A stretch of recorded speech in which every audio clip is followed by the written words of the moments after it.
Starting with modern India today. I've taken some efforts and written a few things on the board. See, basically, whenever for civil services, कोई भी बोलता है कि modern India कहाँ से पढ़ना करना है, तो ज्यादातर गूगल पे भी आप देखेंगे या किसी भी जगह पर आपको कोई एडवाइस करता है, तो एक ये एनसीईआरटी एडवाइस करते हैं और दूसरा स्पेक्ट्रम नाम की एक किताब होता है वो एडवाइस करते हैं। तो एनसीईआरटीज भी 6, 7, 8, 9, 10, 11, 12 करते करते ऐसे बहुत सारी अलग अलग एनसीईआरटीज आती है। तो उसमें से जिस एनसीईआरटी को मैं प्रेफर करता हूँ एक बार के लिए, वो एक 12th स्टैंडर्ड की एनसीईआरटी मॉडर्न इंडिया उस पर लिखा है। और अच्छी बात यह है कि इस एनसीईआरटी में ये एक ही एनसीईआरटी है जिससे मॉडर्न इंडिया स्टार्ट होकर खत्म होता है। तो मल्टीपल एनसीईआरटीज की हमको जरूरत नहीं पड़ेगी। तो इस एनसीईआरटी का अगर यूज लेंगे तो काम हो जाएगा। कुछ नोट्स का डिस्ट्रीब्यूशन किया गया है, उस नोट्स को सामने रखने से फायदा ये हो जाएगा कि जो एफर्ट लगता है रैंडम लिखने में वो थोड़ा घट जाएगा।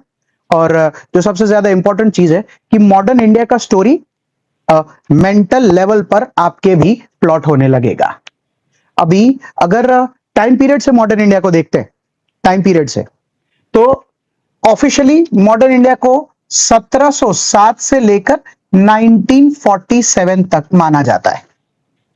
एनसीईआरटीज के हिसाब से अगर बात करूं तो उसमें ऐसा नहीं है कि 1707 के पहले का कुछ कुछ चीजें मॉडर्न इंडिया में नहीं आता है। मतलब क्या बोल रहे हो सर?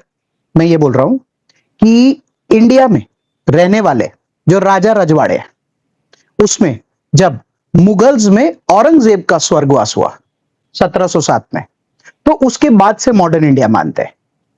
बट जब हम यूरोपियंस को इंडिया लेकर आते हैं, तो जब भी आपने बचपन में भी कभी पढ़ा होगा तो 1498 में वास्को ड गामा पहली बार कैलिकट आता है। तो 1498 को यहां से देखे तो वो 300 साल पीछे चल रहा है, 200 साल पीछे चल रहा है। तो वो भी मैं प्लॉट करूंगा। बट इफेक्टिवली जब आप एनसीईआरटी का पहला पेज उठाएंगे तो 1707 में औरंगजेब मरा और फिर ये गेम स्टार्ट है।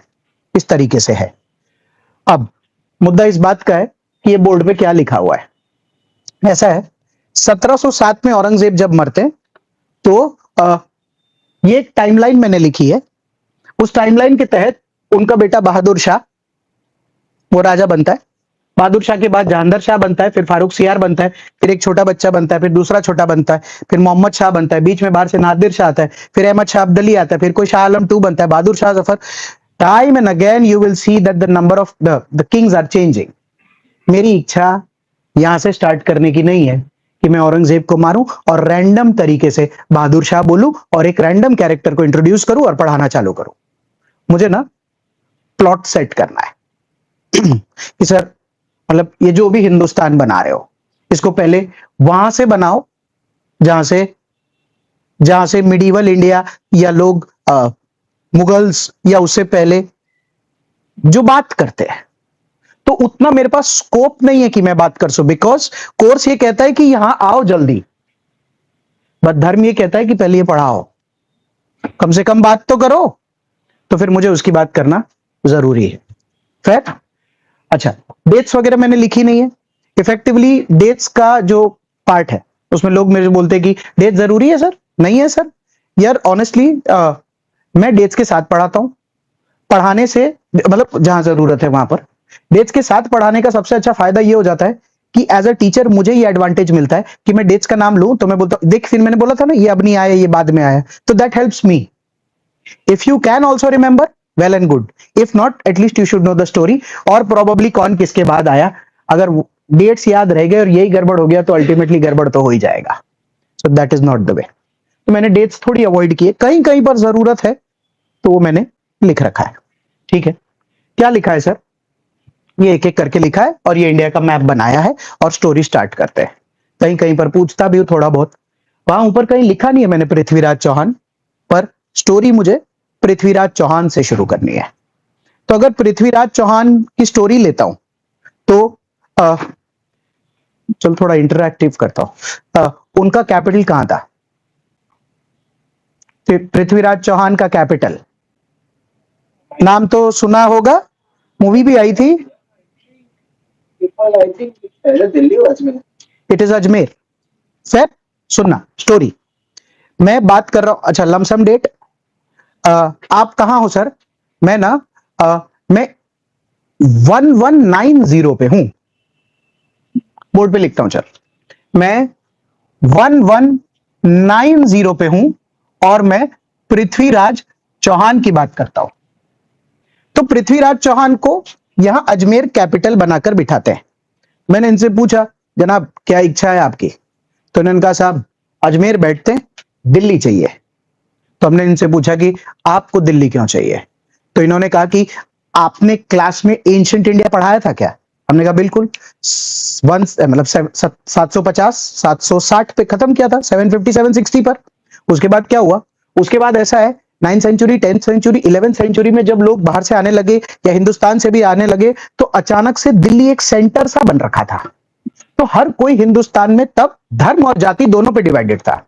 धर्म और जाति में इसीलिए बोलता हूं, धर्म क्योंकि हिंदू, मुसलमान, सिख, इन सब लेवल्स पर बात किया जा रहा था, वो धर्म होते। और उसके अलावा राजपूत राज करेंगे कि ब्राह्मण राज करेगा कि वैश्य करेगा कि ये करेगा कि वो धर्म करेगा, सुन्नी करेगा, शिया करेगा, उसकी भी एक अलग टाइप की चर्चा थी। तो हमने पृथ्वीराज चौहान से 1190 में पूछा कहां जाना है? तो उन्होंने कहा हमें दिल्ली जाना है। मैं कहा ठीक है। तो अगर मैं पृथ्वीराज चौहान को दिल्ली भेजने को लेकर 1190 में बात करता हूं, तो उसी टाइम पे इस जगह पर एक और बंदा बैठा करता था। उस बंदे का नाम था मोहम्मद घोरी। हमने घोरी से पूछा, यहां लिख रहा हूं मैं, पृथ्वीराज चौहान, और हमने घोरी से पूछा क्या इच्छा है घोरी? उनका यह कहना था हमको हिंदुस्तान जाना है और हिंदुस्तान में कैसे भी हमको दिल्ली पर राज करना है। तो स्वाभाविक सी बात है, घोरी और पृथ्वीराज चौहान सेम टाइप के बंदे हैं, सेम टाइम के बंदे हैं। तो इन दोनों की लड़ाई ना हिंदुस्तान में उस टाइम पीरियड में हुई। तो मैं सिर्फ उस लड़ाई को इंट्रोड्यूस करके छोड़ रहा हूं कि उनकी लड़ाई इस टाइम पीरियड में मोहम्मद घोरी के साथ हुई और उस लड़ाई का नाम है द बैटल ऑफ तरेन। ठीक है, बैटल ऑफ तरेन हुआ। ऐसा है, घोरी साहब के साथ जो हुआ वो एक अलग बात है, पर पृथ्वीराज चौहान का स्वर्गवास हो गया। स्वर्गवास अगर हो जाएगा तो कोई भी दो के बैटल में अगर एक का स्वर्गवास हो जाएगा तो जो जीतेगा उसी का दिल्ली आएगा। सही है, तो अपने को क्या करना पड़ेगा? इनको यहां से हटाना पड़ेगा बैटल ऑफ तरेन के बाद, और हमको मोहम्मद घोरी साहब को दिल्ली देना पड़ेगा। अब जब ये लोग यहां पर सल्तनत चलाते थे ना, तो इनमें एक विचित्र प्रकार का कल्चर हुआ करता था। ये लोग 1-2 साल की उम्र में ही अपने एरिया के बच्चे बच्चे उठा लेते थे, या मल्टीपल किड्स वाला सिस्टम हुआ करता था, या जो भी हुआ करता था उसमें बचपन में ही जिनको पालना शुरू कर देते थे ना, वो बच्चे ना बचपन से ही लड़ाई वगैरह के लिए एकदम तंदुरुस्त तैयार हो जाते थे, और वो ना अपने राजा के स्लेव कहा जाता था, वो स्लेव्स। तो अगर किसी भी टाइम पर मोहम्मद घोरी ने अपने किसी भी स्लेव को अगर ये बोल दिया ये करना है, तो वो तो स्लेव है ना, वो उस काम को अंजाम देगा। अब हुआ क्या, जब घोरी जीते पृथ्वीराज चौहान से, तो उस टाइम के बाद कुछ दिन बाद घोरी साहब का भी स्वर्गवास हो गया। तो अब अगर घोरी का स्वर्गवास होगा तो घोरी के जो लीनिएज होंगे वो तो ये वाला एरिया ऑक्यूपाई करने का सोचेंगे ना, पर तरेन के वक्त तो उन्होंने ये भी जीता था ना। तो ना इस वजह से दिल्ली खाली रह गया। तो घोरी का जो सबसे मजबूत स्लेव था, सबसे मजबूत, उस बंदे का नाम था कुतुबुद्दीन ऐबक। कुतुबुद्दीन ऐबक इस जगह से आया, इस जगह को ऑक्यूपाई किया, दिल्ली पर बैठा। 1206 हमारे पढ़ने वाला मॉडर्न इंडिया का स्टार्ट, और हिंदुस्तान में पहली बार स्लेव डायनेस्टी बन के स्थापित हुई।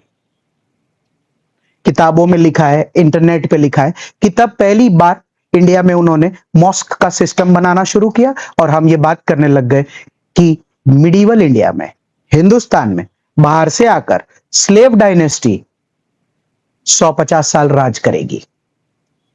फिर आज वो दिन नहीं है कि मैं पढ़ाऊं कि स्लेव के अंदर एक एक कौन था, पर 2-3 और प्रोमिनेंट लोग हैं। मैंने वहां बोर्ड पर स्लेव डायनेस्टी में कुतुबुद्दीन ऐबक लिखा है। 1-2 प्रोमिनेंट लोग जो इंटरनेट या कहीं पर आप लोगों ने सुना होगा, जैसे इल्तुतमिश का नाम सुना है, सिर्फ नाम, वो स्लेव डायनेस्टी के हैं। तुम में से किसी ने रजिया सुल्तान का नाम सुना है? हाँ, बस ये सब नाम अभी फिलहाल बस मैं खाली लिख के छोड़ रहा हूं। चलिए यही लिख देता हूं कि अगर यहां के 2 और प्रोमिनेंट लोग बताओ सर, तो मैं इल तुतमिश, इसी टाइम पीरियड का है। मेरा कोई इंटेंशन नहीं है कि मैं ये पढ़ाऊं, पर इच्छा ये है कि तुमने अगर कोई पॉपुलर नेम सुन रखे तो आज की स्टोरी के बाद अपने को पता, अच्छा रजिया सुल्तान तब की है क्या, ये पता तो होना चाहिए कि 17वां सेंचुरी है कि 12वां सेंचुरी है यार। तो यहां पर मैं ऐसे ही लिख के छोड़ रहा हूं, इल्तुतमिश, रजिया सुल्तान, ये सब इस टाइम पीरियड के लोग हैं, ठीक है। 150 साल तक, 100 साल के करीब तक कुतुबुद्दीन ऐबक, मतलब ऐबक नहीं, स्लेव डायनेस्टी का हिंदुस्तान पे ठीक ठाक राज रहा। अब ये वाला जो एरिया था, ये एरिया आज के दिन में जब हम बात करते हैं तो हम इस एरिया को अफगानिस्तान, उज्बेकिस्तान, कजाकिस्तान, ये सब अलग अलग एरियाज है। पर उस टाइम पीरियड में ये बड़े बड़े नामों से कहा जाता था, कोई समरखंद कहता था, कोई फरहाना कहता था, या जो भी अलग अलग नाम हुआ करते थे। तो इस टाइम पीरियड में यहां पर और बड़ी बड़ी सल्तनतें उभरने लग गई और हर एक की इच्छा ये हो गई कि हम भी हिंदुस्तान पर राज करने चाहिए, क्योंकि ऐबक दिल्ली राज करता था, या सॉरी स्लेव डायनेस्टी दिल्ली राज किया करता था। तो स्वाभाविक है जो नेक्स्ट आएगा उसको दिल्ली ही लेना पड़ेगा। तो हिंदुस्तान में अगला सल्तनत जो आया वो खिलजी है। 80-100 साल के बाद जब स्लेव डायनेस्टी खत्म हो गया तो खिलजी डायनेस्टी आया। उसका जो सबसे पॉपुलर बंदा है अलाउद्दीन खिलजी, बराबर, इस टाइम का सबसे पॉपुलर बंदा अलाउद्दीन खिलजी। थोड़ा बहुत स्टोरी इंटरनेट और मूवीज में वगैरह में देखा होगा तो अच्छा एक्सपांशन किया उन्होंने। मैं जब इंडियन कल्चर पढ़ाऊंगा तो क्या क्या स्ट्रक्चर वगैरह बनाए वो सब भी बढ़ाऊंगा, बट मेरी इच्छा है कि मैं फटाफट बहादुर शाह तक पहुंचूं। तो खिलजी डायनेस्टी वापस से 100 साल तक राज किया और उसके बाद हिंदुस्तान में तुगलक डायनेस्टी आया। ये जो आप एक के बाद एक डायनेस्टी ला रहे हैं सर, क्या कर रहे हैं बेसिकली? मैं बस सबको यार दिल्ली पर स्थापित कर रहा हूं और उनका जो कंट्रीब्यूशन है, क्योंकि मॉडर्न इंडिया का लेक्चर है तो वो मैं नहीं पढ़ा सकता। फिर तुगलक आएगा, तुगलक जब हिंदुस्तान से चला जाएगा तो चौथा डायनेस्टी आएगा लोधी। फिर लोधी भी हिंदुस्तान में ठीक ठाक राज करेगा। फिर क्या है सर, ऐसा है मेरा इंटरेस्ट मुगल्स में, तो इसीलिए मैं लोधी के फर्स्ट की जगह मेरा इंटरेस्ट लोधी का लास्ट है, इब्राहिम लोधी की इच्छा है। अब बोर्ड पे वापस से देखते हैं, जब इब्राहिम लोधी हिंदुस्तान पे राज कर रहे हैं, जब इब्राहिम लोधी हिंदुस्तान पे राज कर रहे हैं तब तब बोर्ड पे देखना, करीब करीब 1520 में एक बंदा है, एक बंदा है, please settle down please, I request. एक बंदा है, उस बंदे का नाम है बाबर। सुनो, मुगल्स एंटर हो रहे गेम में। एक बंदे का नाम है बाबर। हमने बाबर से पूछा, बाबर अपने बारे में कुछ बताओ यार। तो उसने कहा सर हम लोग ना इस एरिया में रहते, आज ये एरिया उज्बेकिस्तान है, पर उस जमाने में इसको समरखंद कहा करते थे। तो बाबर का जो लीनिएज है वो चेंगिस खान, तैमूर, वो वाला लीनिएज है। तो हमने बाबर से पूछा कि तुम्हारी क्या इच्छा है बाबर? उसने कहा साहब मेरी इच्छा यह है कि मैं वो जो लास्ट लोधी का किंग मुझे दिख रहा है ना, इब्राहिम लोधी, मैं कैसे भी हिंदुस्तान पहुंचूं, समरखंद से लेकर अफगानिस्तान से लेकर पाकिस्तान से लेकर मुझे हिंदुस्तान में कैसे भी दिल्ली में राज करना है, और यही मेरा सपना है। Fair deal. हिंदुस्तान में तब जो लोधी का लास्ट राजा था वो इब्राहिम लोधी था। बाबर लड़ते लड़ते लड़ते लड़ते हिंदुस्तान पहुंचा है, और हिंदुस्तान पहुंचने के बाद जब उसकी इब्राहिम लोधी से चर्चा हुई तो ये बात हुई, भाई साहब हमको ये जगह चाहिए होगी। तो इब्राहिम लोधी ने बोला हम लोधी सल्तनत के। तुम? तो बोला सल्तनत तो बनी नहीं, आज के बाद स्टार्ट देना है। नाम क्या रखना है? बोले वो मेरे जाने के बाद रख लेंगे लोग, वो बाद की बात है, बाकी बाबर को हिंदुस्तान की जरूरत है। तब हम फर्स्ट बैटल ऑफ पानीपत होता है। The first battle of Panipat in this country is between Ibrahim Lodi versus Babur. Nothing more in history कि जीतेगा कौन। स्वाभाविक सी बात है बाबर जीतेगा, तभी हिंदुस्तान में मुगल सल्तनत की स्थापना होगी। मैंने यहां लिख दिया है Babur 1526 first battle of Panipat, और ये लिख के छोड़ दिया versus Ibrahim Lodi. Ibrahim Lodi last king और बाबर का स्थल स्थापित होना शुरू। ऐसा है बाबर को लेकर कुछ बात। बाबर जब हिंदुस्तान पहुंचा 1526, 2-5 साल का ही जीवन रह गया था उनका। वैसे तो पंचायत है, पर ऐसा है कि उनके बहुत सारे बच्चों में इस बात की लड़ाई हो गई थी कि अब हिंदुस्तान की सरजमी का अगला शहंशाह कौन बनेगा, क्योंकि मुगलाई सल्तनत स्थापित हो चुकी है। तब उनका एक बेटा है हुमायूं। बाबर ने हुमायूं को चुना। हुमायूं को लेकर थोड़ी सी स्टोरी। हुमायूं का ऐसा है कि जब वो 1530-32 में बैठने लगे, उनका ना अ, ऐसा हिस्ट्री में बोलते हैं कि वो दिलेर थे भी और नहीं भी थे। किसी किसी जगह पर मुगलाई एक्सपांशन उन्होंने अच्छा किया, पर किसी किसी जगह पर ना रैंडम जगहों पर हारने भी लगे। तो मैं जब हुमायूं की तरह दिल्ली में खड़ा होकर देखता हूं तो मुझे फिलहाल दो ही जगह पर प्रॉब्लम्स नजर आती है। जब मैं ऐसे करके देखता हूं तो मुझे राजस्थान में राजपूताना प्रॉब्लम नजर आती है, क्योंकि जब इनसे पूछो कि तुमको क्या चाहिए, तो ये कह रहे हैं कि हम लोग पृथ्वीराज के वंशज से हैं, राजपूताना ही हिंदुस्तान पर राज करना चाहिए, क्योंकि 300 साल हो गए। अगर नॉर्थ वेस्ट इंडिया से लोग या नॉर्थ वेस्ट रीजन से लोग आकर हिंदुस्तान पे राज कर सकते हैं, तो फिर western part of the country से लोग दिल्ली तक क्यों नहीं आ पा रहे? तो इसीलिए हुमायूं का मरना जरूरी है राजपूताना के हिसाब से, तो ही हिंदुस्तान पे सो कॉल्ड राजपूताना राज होगा। और उसी टाइम पीरियड में एक कैरेक्टर को इंट्रोड्यूस कर रहा हूं। ये कैरेक्टर एक्चुअली अफगानी है। ये कैरेक्टर बैठता है बिहार में। ये कैरेक्टर आना ही नहीं चाहिए था गेम में, पर पता ही नहीं चला कि कब ये कैरेक्टर इतना एस्पिरेशनल हो गया, कब ये गेम में इतना राइज कर गया, कब इसको ऐसा लगने लगा कि ये भी हिंदुस्तान में राज करेगा। उस कैरेक्टर का नाम है शेर शाह सूरी।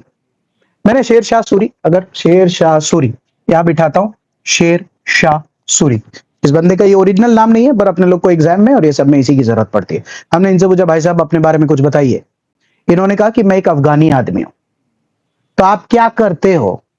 इन्होंने कहा कि मैं किसी टाइम पर जब मुगल्स का जो गवर्नर हुआ करता था, तब मैं वहां पर सासाराम बिहार में बैठा करता था। तो हमने कहा अब आप क्या चाह रहे हैं? इन्होंने कहा कि मुझे सासाराम से उठ के दिल्ली आना है और हिंदुस्तान पे राज करना है। हमने कहा दोस्त, ऑलरेडी हुमायूं साहब बैठे हैं, राज करना है मतलब तुम्हारा पोटेंशियल क्या है? तो उसने कहा कि मैंने, देखना ध्यान से, मैंने बिहार से बंगाल ले लिया है, मैंने नॉर्थ ईस्ट भी कब्जा कर लिया है, थोड़ा सा इधर भी कर लिया है, थोड़ा उत्तर प्रदेश का भी एरिया ले लिया है। और आपको पता हो कि नहीं सर, मैं ये नहीं जानता, पर मैं दिल्ली आते आते मैंने ये आगरा वगैरह ये सब सब भी कब्जा कर लिया है, और अब मेरा प्लान तो फुल है कि मैं हिंदुस्तान ही दिल्ली ही जाऊंगा। मैं कहा, क्या बात कर रहा है, तू दिल्ली जाएगा? तो हमने हुमायूं से बताया कि साहब एक लड़का है शेर शाह सूरी करके, वो बोल रहा है कि वो दिल्ली में राज करेगा। तो उसने कहा हम मुगलाई सल्तनत के बाबर के बच्चे। मैंने कहा वो सब जो भी है आप देखो, जो करना है करो। ऐसा है, दो टॉप लड़ाई हुई है उस टाइम पीरियड में, शेर शाह सूरी वर्सेस हुमायूं।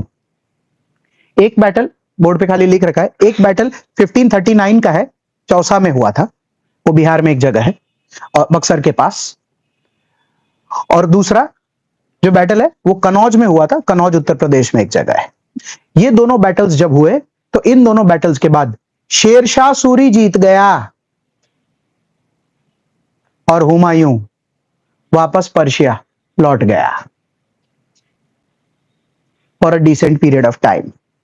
हमने हुमायूं से पूछा, आप यार, आप बाबर के बालक हो, मतलब आप मुगलाई सल्तनत खत्म क्या इंडिया से? तो बोला पता नहीं यार, I have lost the battle so I have to leave. He left and in Delhi you will see, अचानक से a very small time period के लिए the reign of Sher Shah Suri. मैंने शेर शाह सूरी से पूछा तेरा क्या प्लान है? उसने बोला आप दिल्ली बैठते तो क्या करते? तो मैं यहां से हाथ लेता तो मेरे को बिहार तक तो अपना ही है और बंगाल भी अपना ही है, तो मेरी इच्छा दो ही जगह होती, मैं राजपूताना लूंगा और मैं कैसे भी करके हुमायूं के भाई बहन और ये सारे जो अफगानिस्तान और समरकंद तक बैठे मैं ये सारा लूंगा। हुमायूं ने जितना उसका और जीवन बाकी था, उस पूरे जीवन में उसने अपने आप को इस साइड की तरफ मोड़ दिया। राजपूताना सेक्टर में उसने ठीक ठाक कमाई करने की कोशिश की और राजपूताना के बाद उसने Pakistan, Afghanistan and to some extent वहां तक कमाई करने की कोशिश की। ऐसा बोलते हैं कि शेरशाह सूरी ने ठीक ठाक टाइम पीरियड में, एक प्रोमिनेंट सा रोड भी है जिसको हम नहीं जीटी रोड बोलते, ग्रैंड ट्रंक रोड, एक रोड था हिंदुस्तान में जो बांग्लादेश से लेकर अफगानिस्तान में कांधार तक कनेक्टेड है, अशोक, उसी रोड का वापस से रिवाइवल हुआ, क्योंकि इतने टाइम पीरियड में इस जगह को अगर कोई बहुत अच्छे से राज कर रहा था तो वो शेरशाह सूरी का टाइम पीरियड था। हम लोग जब पढ़ते लिखते हैं ना, और कोई अगर मुझे बोर्ड पे बोल दे कि सर ये लिखे ना राजा ऑफ ऑल द मुगल्स, तो मैं एक एक करके जो राजा ऑफ मुगल्स लिखना शुरू करता हूं, तो ऐसा नहीं है कि मैं हुमायूं माइनस करके शेरशाह सूरी लिख देता हूं। शेरशाह सूरी उस खानदान का है ही नहीं, मैं कैसे लिखूं? उनका एक टाइम पीरियड है। शेरशाह सूरी का स्वर्गवास हो गया। स्वर्गवास के बाद जो उनको डिसेंडेंट्स को, मतलब अपने जो नीचे के वंशज है, उनको जो प्लान देकर और राजा रजवाड़ा बनाकर सिखाकर जाना चाहिए था, वो उतना अच्छा से नहीं कर पाए। हुमायूं वहां बैठा था, पूरे टाइम एक ही ख्वाब, पापा ने हमें दिल्ली दिया था, तो अब हम कब वापस लेंगे? स्वाभाविक सी बात है। तब उनके पास एक बहुत मजबूत सा बंदा हुआ करता था, उस बंदे का नाम था बैरम खान। बैरम खान ने उनको, उतना याद नहीं, शायद 1555 है, 1555 है, क्योंकि 1556 में बैटल ऑफ पानी, हाँ, हेमू को बोले, सॉरी सॉरी, हुमायूं को बोला कि चलेंगे क्या वापस? तो बोले कि वो शेरशाह कहाँ है? तो गया। बोले वो गया, तो फिर उनके बच्चे, बोले वो भी गए। बोले दिल्ली? बोले दिल्ली पे एक्चुअली ऐसा है कि कोई नया लड़का है मार्केट में, वो अपने आप को कोई हिंदू राजा बोलता है, दिल्ली के इर्द गिर्द के सारे एरिया जीत गया है, 22 बैटल्स ऑलरेडी वन है, और अब वो दिल्ली पे अपना क्लेम ठोक रहा है। तो अभी अपने को क्या करना है? तो बोले अब वो शेरशाह के बाद अगर ये हेमचंद्र विक्रमादित्य, जिसको प्यार से लोग हेमू बोल रहे हैं, अब अगर ये दिल्ली ले लेगा तो हुमायूं का क्या होगा बैरम? तो बैरम ने बोला आप जैसा बोलो, वजीर हूं मैं, आप जैसा बोलो, प्लानिंग करके फिर अपने इस गेम को खेल लेते हैं। आप बोलोगे तो दिल्ली चल सकते हैं, दिल्ली फिलहाल खाली है। बैरम खान हुमायूं के साथ दिल्ली पहुंचा, दिल्ली जीता, और हुमायूं ने अपना आखिरी समय 1555 से 1556 का एक साल का, ऐसा ही कुछ है, फैक्ट इधर उधर हो सकता है, उन्होंने दिल्ली में बिताया। तो 10-15 साल पर्शिया का बीता, पर लास्ट का समय थैंक्स टू बैरम खान दिल्ली में बीता। तो उनका स्वर्गवास होकर खत्म हो गया। अब जैसे उनका स्वर्गवास हुआ, तो उसके बाद उनका बेटा Akbar, Akbar at that time was only 13 years old. So we've launched Akbar basically.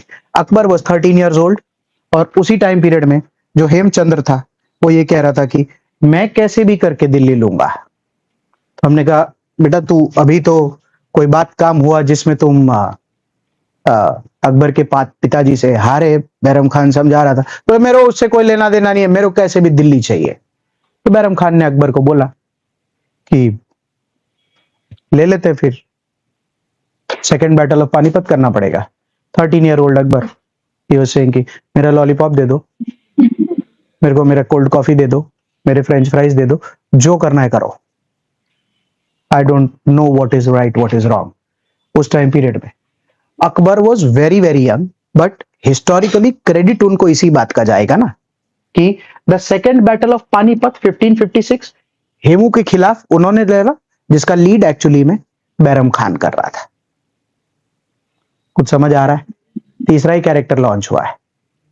उस टाइम पीरियड के बाद ऐसा बोलते हैं कि इसीलिए जब एंशिएंट इंडिया पढ़ा था, तब हमने दो ग्रेट्स देखे थे, अलेक्जेंडर द ग्रेट जो चंद्रगुप्त मौर्य के वक्त आए थे, और दूसरा ग्रेट देखा था अशोका द ग्रेट। और अब इंडियन हिस्ट्री में जिनके भी नाम के आगे ग्रेट लगता है, वो थर्ड है अकबर द ग्रेट। बराबर है। इनका एक रीन बहुत लंबे टाइम पीरियड का रीन था। इस रीन के बहुत सारे अच्छी अच्छी बातें हैं जो उन्होंने किया उस टाइम पीरियड में, उसी वजह से उनको ग्रेटनेस का टैग है। उस पर अभी जा ही नहीं सकते, क्योंकि मेरे को कैसे भी करके उसके पर पोते तक पहुंचना जरूरी है, ऐसा। सो अकबर का एक डिसेंट टाइम पीरियड रहा। उस टाइम पीरियड में 30-40 इयर्स इंडिया ने बकायदा अच्छा मुगलाई कल्चर देखा। उसमें आर्किटेक्चर से लेकर, आर्ट से लेकर, तहजीब से लेकर, पेंटिंग से लेकर, जो भी चीजें हो सकती थी, सब चीजों को अकबर के टाइम पीरियड में इंडिया ने अच्छा देखा। अकबर के टाइम पीरियड के बाद उनका बेटा मुगल राजपूत, हाँ हाँ, मुगल राजपूत आए, मोस्ट स्टेबल, क्योंकि अकबर को उतना प्रॉब्लम उस टाइम पीरियड में, नॉर्थ इंडिया में स्टेबिलिटी तभी आई ना, बिल्कुल नॉर्थ इंडिया में स्टेबिलिटी से लेकर ये पूरा जो एरिया था, ये अच्छा मुगलाई एरिया हो गया था, ऐसा। सो वो टाइम पीरियड में अच्छा स्टेबिलिटी आया। उसके बाद अकबर का बेटा जहांगीर, जैसे यही सलीम है, अनारकली, यही सलीम है उर्फ जहांगीर। सो जहांगीर उसके बाद आए, जहांगीर को लेकर मैंने एक ही चीज लिख रखी है जो मेरे को आगे काम आएगा। जैसे एक चीज अगर आप अप्रिशिएट कर सको इसके पहले, Vasco da Gama came to India in 1498। I will be taking that also in a couple of days from now. Guys, Vasco da Gama ने ना 1498 में अगर आता है तो उसने लोधी देख रखा है। तो अगर ऑफिशियली बात करें, मुगल्स बाद में, यूरोपियंस पहले है इंडिया में। विजयनगर में है बिल्कुल। And I am saying 1490 date से ही खाली बात कर रहे हैं कि अगर बाबर 1526 और 1498 वास्को डगामा है तो मुगल के पहले है ना। हाँ, पर वो अप्रिशिएट नहीं होता है जब हिस्ट्री पढ़ रहे थे, ऐसा लगता है सर मुगल तो बहुत पहले थे, यूरोपियन हाँ पूरा नहीं देखते। तो इसीलिए जस्ट सेइंग कि अगर जहांगीर आ रखा है और मैंने बोर्ड पे लिखा है सर थॉमस रो, ये एक ब्रिटिश आदमी है, आज इनका दिन नहीं है बात करने का पर फिर भी काम है। तो जब यूरोप से पोर्टुगीज आ रहे हैं, जब यूरोप से डच आ रहे हैं, जब यूरोप से इंग्लैंड वाले आ रहे हैं, स्पेन वाले आ रहे हैं, तो सारे लोग सर कहां जा रहे हैं इंडिया में? सब कोस्टल एरियाज पे अपने आप को सेट कर रहे हैं। और जो बाकी हिंदुस्तानी है सर वो कहां जा रहे हैं? सबको दिल्ली चाहिए। तो एक अजीब सा विभाजित टाइम पीरियड था, because they are inclined towards trading, व्यापार। तो व्यापार के लिए तो कोस्टल एरिया ही लेकर उस काम को अंजाम दिया जाएगा ना। और जो यहां सेंटर में बैठे हैं उनका एरिया है उनका इच्छा है राज करने का, तो वो यहां पर बैठेंगे। उसी टाइम पीरियड में जहांगीर के वक्त जो यहां पर ब्रिटिश ऑक्यूपाई कर रखा था कोई कोई जगह, तब उन्होंने उनसे किसी प्रकार की पहली बार दिल्ली में जाकर परमिशन ली थी कि सर अगर आप बोले मुगलाई सल्तनत में वैसे तो काठा विस्तार कोस्टल एरिया आपका होता है, पर अगर मुझको परमिशन मिल जाए तो मैं आपको रिटर्न में ये सारी चीजें दे सकता हूं।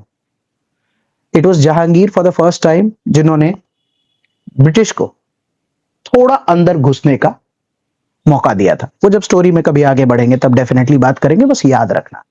जहांगीर का समय बीता और जहांगीर के बाद शाहजहां, कुछ भी नहीं लिखा है मैंने क्योंकि इनका जो फेम है वो है ही एक चीज के लिए। अब वो कल्चर में ही पढ़ाऊंगा, आर्किटेक्चर क्योंकि कल्चर में ही पढ़ाते हैं।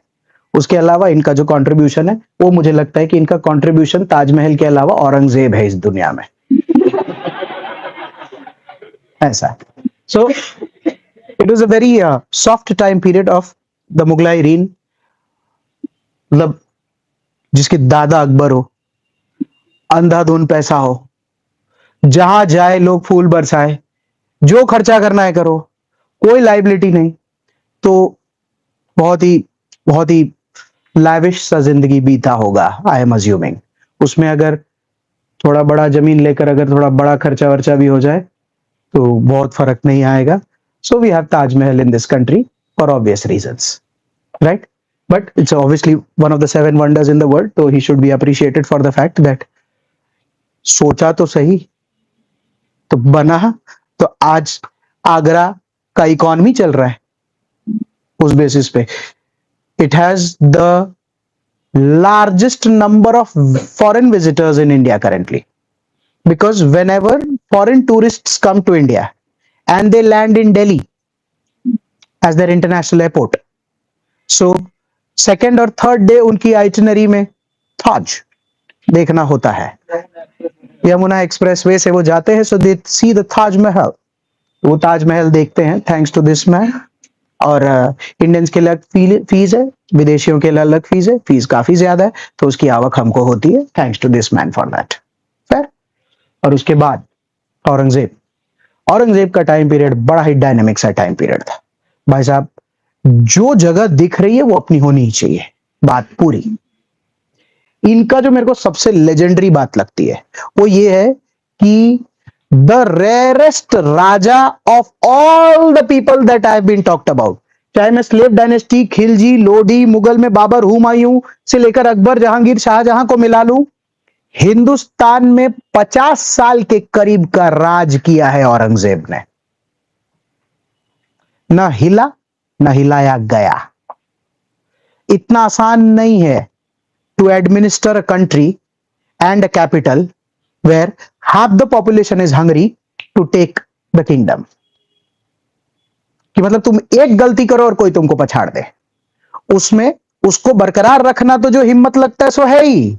उससे भी ज्यादा हिम्मत इस बात को लगता है कि अगर कोई आ भी गया तो मैं ही जीतूंगा और मैं लंबा टाइम के लिए रहने के लिए आया हूं, छोटा नहीं है। और हमसे पहले जितने राजा रजवाड़ा है, अच्छी बात है सबकी, पर मुझे 50 साल चाहिए, 50 ईयर्स, मतलब एक आध साल कम ज्यादा, कमेंडेबल। वो उनका पर्सनल फीट है। और उस दौरान जो अच्छा गलत हुआ ये तो देखो, ये सब अपना अपना एनालिसिस देते हैं, वो एक बात की बात है। बट ये उनका, मतलब जब औरंगजेब, मतलब मैं तो मजाक की बात नहीं है, मतलब फैक्चुअली बात कर सकते हैं कि औरंगजेब का जब 1707 में स्वर्गवास हुआ, तो अब अपनी स्टोरी बहादुर शाह पे शिफ्ट होगी। वो औरंगजेब का बच्चा है, बेटा है। 3 भाई हैं, औरंगजेब के 3 बच्चों में लड़ाई है। बहादुर शाह थर्ड सन है, 65 ईयर ओल्ड है।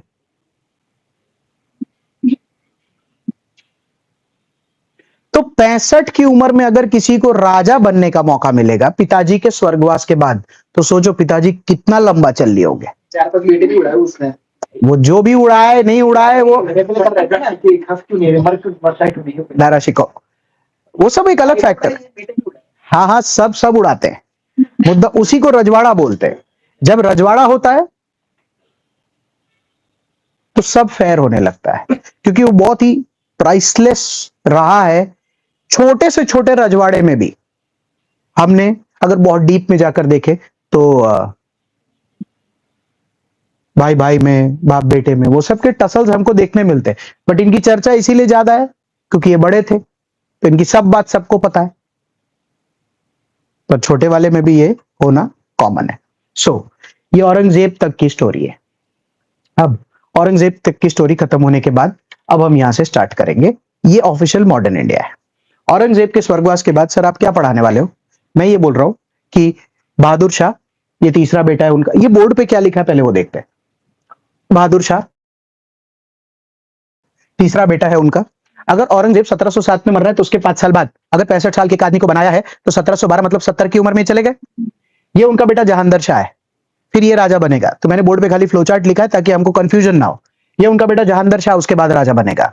जहांदर शाह के साथ ऐसा है कि वो एबल तो है पर इतना एबल नहीं है, तो इसीलिए जहांदर शाह के साथ उसका जो सबसे टॉप वजीर है जुल्फिकार खान, वो मैच करके काम करेगा। अनफॉर्चुनेटली बोर्ड पे लिखा नहीं है, 1 साल के अंदर अंदर जहांदर शाह का भी स्वर्गवास हो जाएगा। तो 1713 में जहांदर शाह भी चले गए। उस दौरान ऐसा कुछ प्लस माइनस हो गया कि जहांदर शाह अपने अगले लीनिएज के बच्चे को राजा नहीं बना पाए।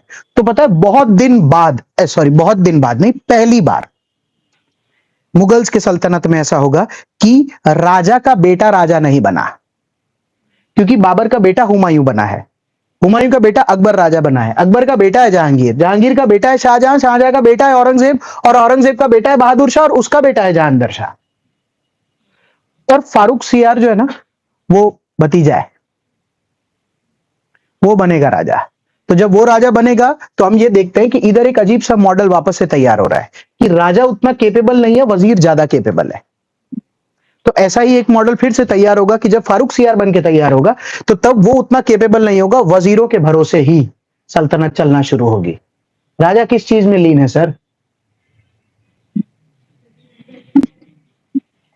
सैयद ब्रदर्स। मैं पढ़ाऊंगा ऑब्वियसली सारी चीजें डिटेल में। बड़े भाई का नाम अब्दुल्ला खान है, छोटे वाले का हुसैन अली खान है। ये लोग इस गेम को चलाएंगे। स्टोरी में खाली ऐसा है, यही लोग फारूक सियार को मरवा देंगे। किंग मेकर्स बोलते हैं इनको हिस्ट्री में। यही डिसाइड कर रहे थे कुछ समय के लिए कि कौन राजा बनेगा। फिर इन्होंने एक बच्चे को राजा बनाया। अभी इतना सारा नहीं पढ़ सकते अपने एक पॉइंट के बाद, तो इसीलिए इस बच्चे को राजा बनाया। ये बच्चा बहुत ही कम समय में, 2-4-6 महीने में शराब पी के स्वर्गवास हो गया। फिर दूसरे बच्चे को बनाया, वो भी स्वर्गवास हो गया, वो काम के नहीं। फिर तीसरे बच्चे को बनाया मोहम्मद शाह, इसकी उम्र ही 18 साल है कुल। रंगीला रंगीला क्यों लिखूंगा, बताऊंगा। 18 साल की उम्र है यार, सारे ही तो रंग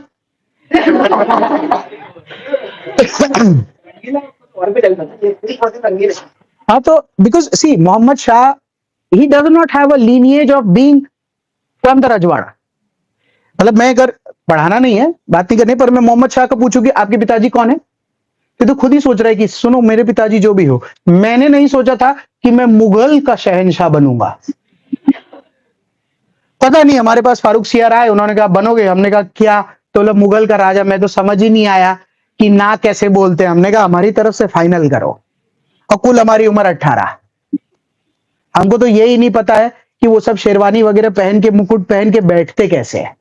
हमको बोला बनना, हमने बोला फाइनल, तो फिर रंगीला ही होगा। इन्होंने एक चीज बहुत ही यूनिक की थी, मतलब लोग बोलते हैं जो भी इनके बारे में, मैं भी तारीफ में करूंगा, पर ऐसा है कि इन्होंने सैयद ब्रदर्स को टपकवा दिया था। क्योंकि मुझे लगता है कि इनको ये पता चल गया था कि, ध्यान से देखना, एक गया सैयद की वजह से, दो गया सैयद, तीन गया सैयद, तो चौथे का नंबर लग तो सकता है ना, नहीं लगा। इसीलिए बोर्ड पे मैंने लिखा है 1719 से 1748, 30 ऑड इयर्स राज किया है। 30, अगर अप्रिशिएट करेंगे ना हिस्ट्री को, तो औरंगजेब के बाद 30 साल तक इसी बंदे का राज है। राज किया नहीं किया वो बात की बात है। राजा कौन है? राजा कौन है? मोहम्मद शाह। अब जो हुआ वो बात की बात है। तो उस, और ये देखो, अप्रिशिएट करो कि आज मान लो जहांगीर का स्वर्गवास हुआ, शाहजहां का स्वर्गवास हुआ, औरंगजेब का स्वर्गवास हुआ। 100 साल के टाइम पीरियड में 3 राजा मरे मुगल में, उसको सल्तनत बोलते थे, बराबर है। 1707 में औरंगजेब गया, देखना 1707, 12, 13, 16 या 17, 18, 19, तो 1 2 3 4 5 6 बंदे 10 साल में। 6 बंदे नहीं है ये, सॉरी, 6 मुगल के राजा है। नेपाल गवर्नमेंट है, नेपाल गवर्नमेंट जब से राजाशाही गई और गवर्नमेंट आई, कितने वही होता है ना। तो मैं आपसे यही, क्योंकि मेरे को सिखाना है आगे कि you have to appreciate that Mughal सल्तनत का समय 100 साल में 3 बदलते हैं, 50 साल में 1, और अगर 10 साल में 6 बदलते हैं, इतना फास्ट तो करंट लेवल में हम लोग मिनिस्टर्स नहीं बदलते गवर्नमेंट में। मिनिस्टर भी 2-5 साल, 5-5 साल पूरे रह जाते। नितिन गडकरी जी, प्राइम मिनिस्टर मोदी, ये लोग 3 टर्म से सेम पोर्टफोलियो लेके। तो यही पढ़ाना है कि परफेक्ट ऐसा ही होता है जब इनस्टेबिलिटी आता है, सिविल वॉर सिचुएशन होता है। Anyways, coming back to this, ये लाल मार्कर से क्या किया है सर बीच में? ऐसा है, मोहम्मद शाह, मैंने इसीलिए जानबूझ के बोर्ड पे लिखा है 1719 टू 1748, इनको स्वर्गवास होगा उस टाइम पीरियड में 1738 में, क्योंकि अब सब कुछ हम इंडिया में देख रहे हैं। तो मेरे को ये बात करना है कि 1738 में इधर एक बहुत ही खतरनाक बंदा बैठा कर, खतरनाक नहीं, एस्पायरिंग सा बंदा बैठा करता था, नादिर शाह। क्योंकि अभी किसी ने कहा कि ये रंगीला है, तो नादिर शाह को लगेगा कि इसका मतलब गद्दी है तो सही, पर वो बंदा उतना प्रोमिनेंट नहीं है जितना होना चाहिए। तो इसीलिए नादिर शाह पर्शिया से हिंदुस्तान आएंगे, और बहुत साल बाद हिंदुस्तान वापस से नॉर्थ वेस्ट इंडिया से किसी को हिंदुस्तान की तरफ आते देखेंगे। नादिर शाह और मोहम्मद शाह की लड़ाई होगी। स्वाभाविक सी बात है, मोहम्मद शाह हार जाएंगे। नादिर भाई 10 साल बैठेंगे, और वो यहां बैठेंगे ही नहीं। हमने उनसे पूछा, नादिर भाई आप बैठो क्यों नहीं? तो बोले यार उतना इंटरेस्ट नहीं आ रहा इंडिया में, पैसा भेज दिया करो हर साल। तो हमने मोहम्मद शाह से पूछा, तुम भी जिंदा हो, तुम क्या कर रहे हो? तो लब हार गए ना, तो अब मुगल राजा थोड़ी है। तो हमने कहा नादिर भाई रोज का 1 करोड़ रुपया ले जा रहे हैं, तो ले जाए, हमको भी कुछ दे जाए। तो हमने कहा तुम मुगल राजा हो? बोले थे तो नहीं ना। तो अब बनाए गए तो अब है तो नहीं ना। हिंदुस्तान ने 10 साल में, you won't believe, it's written in the book, the amount of money and everything that Nadir Shah took back to Afghanistan, उन्होंने 3 साल तक अपने किंगडम से 1 भी रुपया टैक्स कलेक्ट नहीं किया था। उन्होंने अपने किंगडम को फ्री कर दिया था, टैक्स फ्री। अपने पास बहुत पैसा आ रहा है हिंदुस्तान से, वो कोहिनूर मुकुट वो यही लेकर गए, और वो सब, वो मयूर आसन और ये सब वही ले। क्यों? क्योंकि जिस आसन पे जो आदमी बैठा है, उस आदमी को उसका कोई, वो बोले भाई एक बार थोड़ा आसन खाली करना, ले जाना, ले जाओ। बोला ये मुकुट अच्छा लग रहा है, देना, दे दो। We lost a lot of money and treasures and everything during Nadir Shah time. तो ये पढ़ाना है कि क्या हुआ। फिर नादिर शाह जब चले गए, तू टाइमिंग देख, नादिर भाई 1747 में मरे, अगले साल मोहम्मद शाह भी मर गया। हमने मोहम्मद शाह को बहुत बोला, सुनिए ना भाई साहब, आपके बाद किसी को बिठाइए ना, आपके बाद किसी को बिठाइए ना, नो इंटरेस्ट। हमने कहा 47 में ये, 48 में नादिर भाई जाते जाते बोल गए थे अफगानिस्तान में एक आदमी को, मैं जा रहा हूं, मेरे जाने के बाद तो हिंदुस्तान आते जाते रहना। अहमद शाह अब्दली। अब्दली को इंडिया से कोई लेना देना नहीं था। उसको मैंने पूछा, अब्दली भाई तुम्हारा क्या लेना देना है?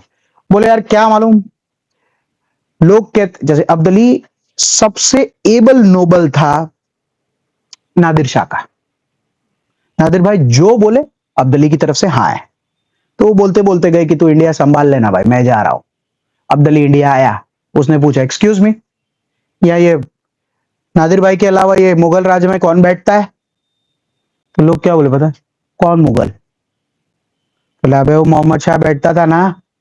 तो वो मेरे नादिर भाई मेरे को भेज के गए, तो मोहम्मद शाह ने भी तो किसी को बिठाया होगा ना, ऐसा कोई नहीं है इधर। तो उसने बोला पर मेरा तो इंटरेस्ट वैसे भी इंडिया में नहीं है, अब मैं क्यों इधर रुकू? तो बोले वो देख लीजिए साहब जगह खाली है। अब उसी टाइम पीरियड में मेरे को एक बहुत ही यूनिक सा स्टोरी प्लॉट करना है मराठा का। मराठा ये देख नहीं पा रहा था, क्योंकि मराठा जो शिवाजी का लीनिएज है, उनको ऐसा था कि कैसे भी करके जय भवानी और हिंदुस्तान में राज दिल्ली पर मराठाओं का ही होना चाहिए ही चाहिए, क्योंकि शिवाजी भी यही इच्छा रखते थे। सोच के देखो ना प्लान में कि कोई दिल्ली नहीं ले रहा है, अहमद शाह अब्दली को बोल रहा है भाई साहब आपका दिल्ली, मोहम्मद शाह को आपके बाद कोई दिल्ली, और यहां पर मराठा ये एक्सपेक्ट कर रहे हैं कि हमको दिल्ली कब मिलेगा, जब जग्या ज खाली है तो पछी ले लो। मराठा ने प्लॉट शुरू किया कि कैसे भी करके अपने को दिल्ली लेना है। उसी टाइम पीरियड में मैं जब स्टोरी प्लॉट करूंगा तब 10-12 साल लग गए उस प्लॉट को पूरी तरह तैयार करने में, क्योंकि मराठाओं में भी किसी प्रकार का फेयर था। एक गया राजा, दूसरा गया, फिर नाना साहेब पेशवा आया, तब धीरे धीरे ये बात तैयार हुई कि अपने को दिल्ली लेना है। तो मराठाओं ने इधर से पूरा प्रोसेस चालू किया दिल्ली की तरफ का। दिल्ली की तरफ का प्रोसेस चालू किया 1761, मैं 1748 पे हूं, तो 1761 का मतलब है 13 साल। 13 साल लग गए धीरे धीरे धीरे धीरे मराठा को दिल्ली पहुंचने में, और 13 साल तक दिल्ली के सल्तनत पे जो भी राज कर रहे थे वो सब लूटा लूटी के सिस्टम में ही राज कर रहे थे। कोई मुगलाई राजा तो इनके जैसा चल ही नहीं रहा था ना, सब रंगीले राजा चल रहे थे, क्योंकि लीनिएज ही नहीं। ऐसे ही मैंने स्टोरी को खड़ी बढ़ाने के लिए कि वहां शाह आलम 2 बैठा करता, फिर मैंने सब डॉट डॉट कर दिया है, क्योंकि मेरा कोई इंटरेस्ट नहीं है, इनका कंट्रीब्यूशन हिस्टोरिकली उतना ज्यादा नहीं है। तो तब जब दिल्ली पहुंचेंगे मराठा, तो दिल्ली में चर्चा होगी कि हमको दिल्ली चाहिए। बोलेंगे तुम कौन हो? बोले हम मराठा है। तो अहमद शाह अब्दली मिलेगा, अब्दली भाई दिल्ली खाली कर दो। अब्दली ने बोला देख मेरे को तो 10-12 साल हो गए, मैं तो रेयरली दिल्ली आता और रहता हूं, मेरा कोई इंटरेस्ट भी नहीं है, पर जिस तरीके से तू मांग रहा है ना, ऐसे तो नहीं दे सकता, क्योंकि तेरी इतनी इंटेंसिटी उस जगह के लिए जिधर की इंटेंसिटी मेरी तो दिख ही नहीं रही है। एकदम आवे मुझे दिल्ली चाहिए, मैं हिंदुस्तान पे राज करूंगा। और अब दिल्ली बोला एक मिनट भाई ये वाला पेटी उठाओ ना, ये सोना इसमें कम क्यों लग रहा है, जल्दी लेके चलो। और वो बोल रहा हमें दिल्ली चाहिए। बोला थोड़ा प्यार से बात कर तो दे भी सकता हूँ, कुछ हो सकता है। नहीं हम दिल्ली लेकर रहेंगे आपको। अब दिल्ली ने बोला एक काम करते, फिर लड़ लेते, जो होगा देखेंगे, आ जाओ भाई कहाँ लड़ना है? तो बोले साहब वो पानीपत खाली है। बोले ले लो, थर्ड बैटल ऑफ पानीपत पे। अब्दली अपनी जिंदगी की आखिरी लड़ाई, थर्ड बैटल ऑफ पानीपत, मराठाओं के खिलाफ लड़ के मराठा को हराया, जीता, और दिल्ली का तख्त छोड़ के चले साहब। उनके भी जिंदगी में क्लेश हो गया था। क्लेश ये हो गया था कि जब वो हिंदुस्तान आ गए थे, तो पीछे अफगानिस्तान में सारे लोगों ने मार्केट में अनाउंस कर दिया था कि अब अब्दली भाई दिल्ली ही रहेंगे। तो अब्दली का जो छोटा भाई है, अब्दली का जो छोटा भाई है, उसने वहां तख्ता पलट कर दिया था। उस बात का मैसेज लेकर अब्दली का बेटा आया था, पापा चाचू ने ले लिया है। पापा ने कहा यार मैं तो कुछ ही दिन के लिए आ रहा था, यहाँ से जितना माल सामान भेज रहा था उसमें चाचू कैसे ले लिए? तो आप यहाँ पता नहीं कौन सी लड़ाई लड़ रहे हो, और ये कौन है सदाशिव राव और नाना साहेब पेशवा, छोटे छोटे बच्चे जिनके साथ आप पानीपत में लड़ाई कर रहे हो? तो पता नहीं यार, ये बोल रहे थे इनको दिल्ली चाहिए। मैंने सोचा नादिर भाई बोल के गए तो ऐसे कैसे दे दूंगा, तो मैं सोचा इनसे लड़ लेते। बोले चलो चाचू सब ले लेंगे। फिर यहाँ लड़ाई खत्म की, सब मराठा मरे।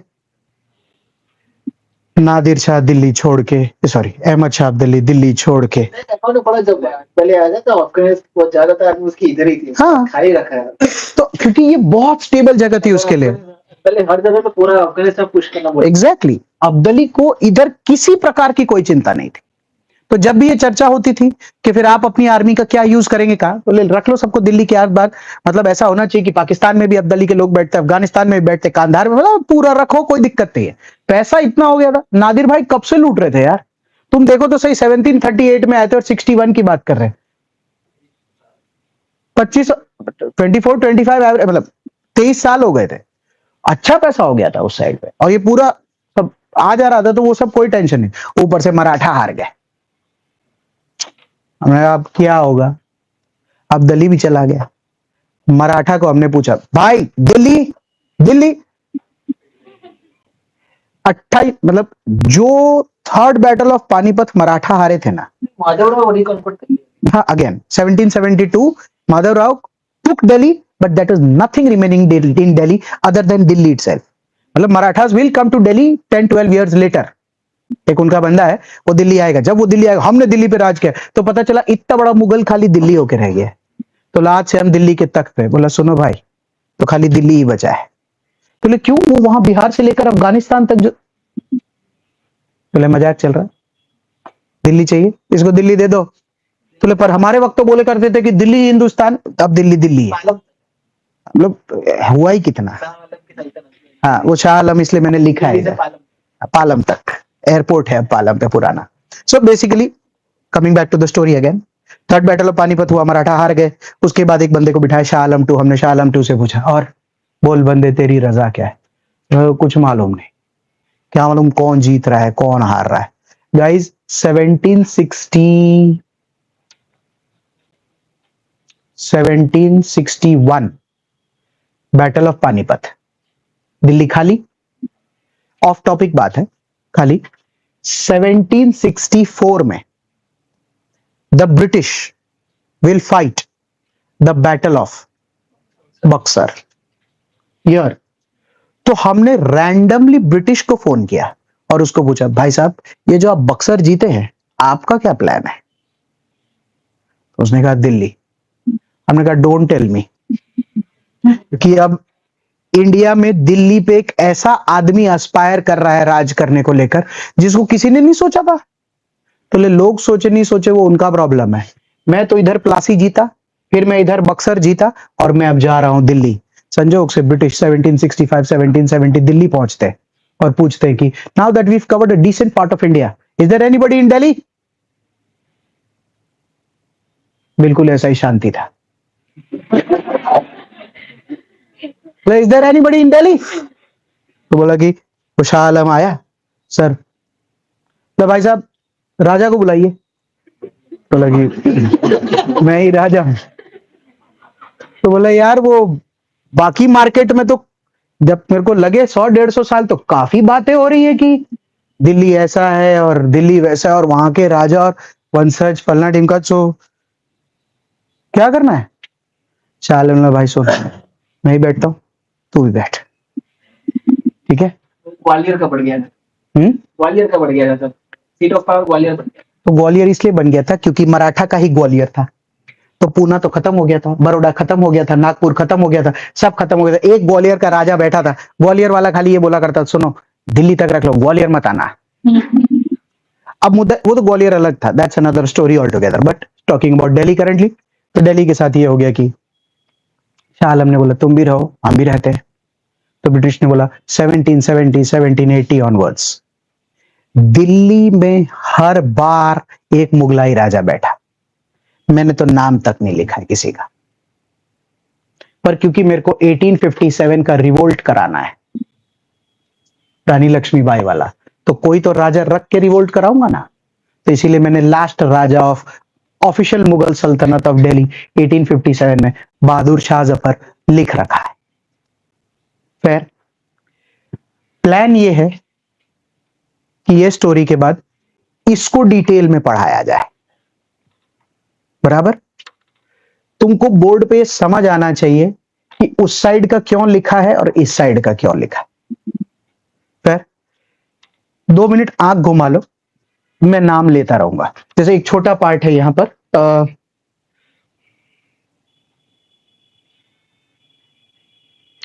चलो आई प्लॉट एंड पहले आप ये देख लीजिए, फिर मैं मॉडर्न इंडिया ऑफिशियली पढ़ाना स्टार्ट करूंगा। मेंस में कितने क्वेश्चन आते हैं हमारे? 3। 3।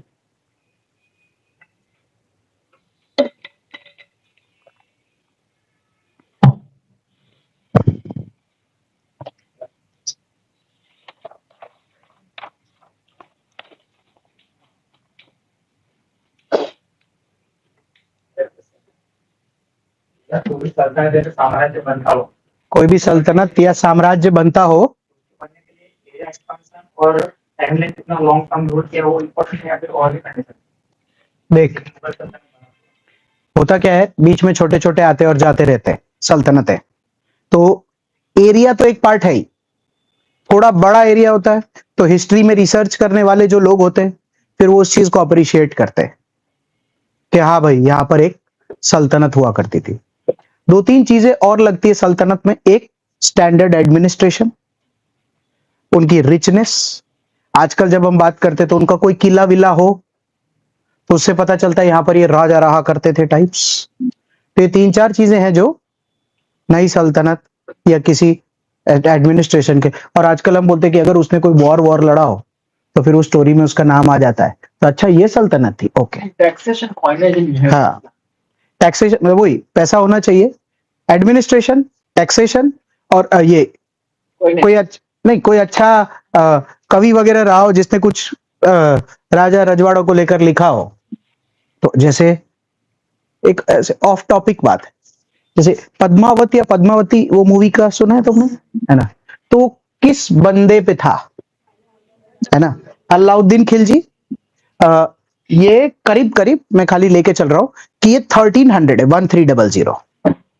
अब वो एक किताब पे वो मूवी बनी थी। चल बता वो किताब किसने लिखी थी? किताब का नाम पद्मावत है, मलिक मोहम्मद जायसी। बराबर है, मलिक मोहम्मद जायसी। चल दूसरा क्वेश्चन, ये बंदा मलिक मोहम्मद जायसी किसकी सल्तनत में बैठता था? शेर शाह सूरी की सल्तनत में। तो अगर टेक्निकली अपने देखे मतलब ऐसे डेट वाइज, तो एक 1300 के टाइम पीरियड का बंदे का 1540 के टाइम पीरियड में, और 13 और 1540 के बीच में 240 साल का गैप है। तो 240 साल बाद उस बंदे ने वो किताब लिखी, उस आदमी की, तो इसीलिए फेयर तो होगा। और फिर उस किताब को आज मूवी में उतारते हैं, तो अगेन कोई क्रिएटिव एलिमेंट उसमें इस्तेमाल होगा। तो क्या है कि लिटरेचर भी एक रोल प्ले करता है, ये कॉइनेज करता है, एडमिनिस्ट्रेशन करता है, तो उसका कोई राजा रजवाड़ा बना रखा, तब अपने बोलते हैं यहां एक सल्तनत हुआ करती थी टाइप्स वैसे। You can ask questions please. एक बार आंख घुमा लेंगे तो ये सब थोड़ा पता रहता है तो अच्छा लगता है। विक्रमादित्य कौन? हेमू। अच्छा, जैसे ये जो कैरेक्टर है हेमू, ऐसा है, Akbar is a 13-year-old man. By 1555 Humayun का स्वर्गवास होगा, और हुमायूं की आर्मी में बैरम खान सबसे स्ट्रॉन्गेस्ट बंदा है। अब ऐसे ही, ये तो मैं स्टोरी बना रहा हूं कि हुमायूं ये बोल के गया कि मेरे बाद मेरा 13 साल का बेटा अकबर, उसको राजा बना देना। उस टाइम पीरियड में ऐसा है कि एक बंदा है हेमचंद्र करके, जैसे उसको लेकर अगर कुछ बताना हो तो चल थोड़ा इंट्रोड्यूस करता हूं। ये बंदा जो है ना, ये शेर शाह सूरी की, जब दिल्ली में शेर शाह सूरी आ गया था तो उसने अपने एम्पायर का नाम दिया था सूर एम्पायर, SUR। ऐसा किताबों में लिखा है, बोलते हैं कि सूर एम्पायर जो था ना, उनको दो चीजों में बहुत फक्र था। पहला, अफगानी बंदे रखना, और दूसरा, अच्छे मजबूत हिंदू फाइटर्स अपने टीम में रखना है। तो ना उस टीम में सबसे अच्छा सूर में जो वजीर था, उस बंदे का नाम था हेमचंद्र।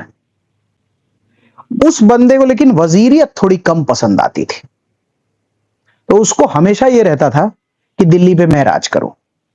तो इस टाइम पीरियड में हेमू इधर के करीब करीब 22 बैटल्स जीत चुका था, और हुमायूं के स्वर्गवास के बाद उसकी इच्छा बहुत थी कि वो कैसे भी दिल्ली ले ले।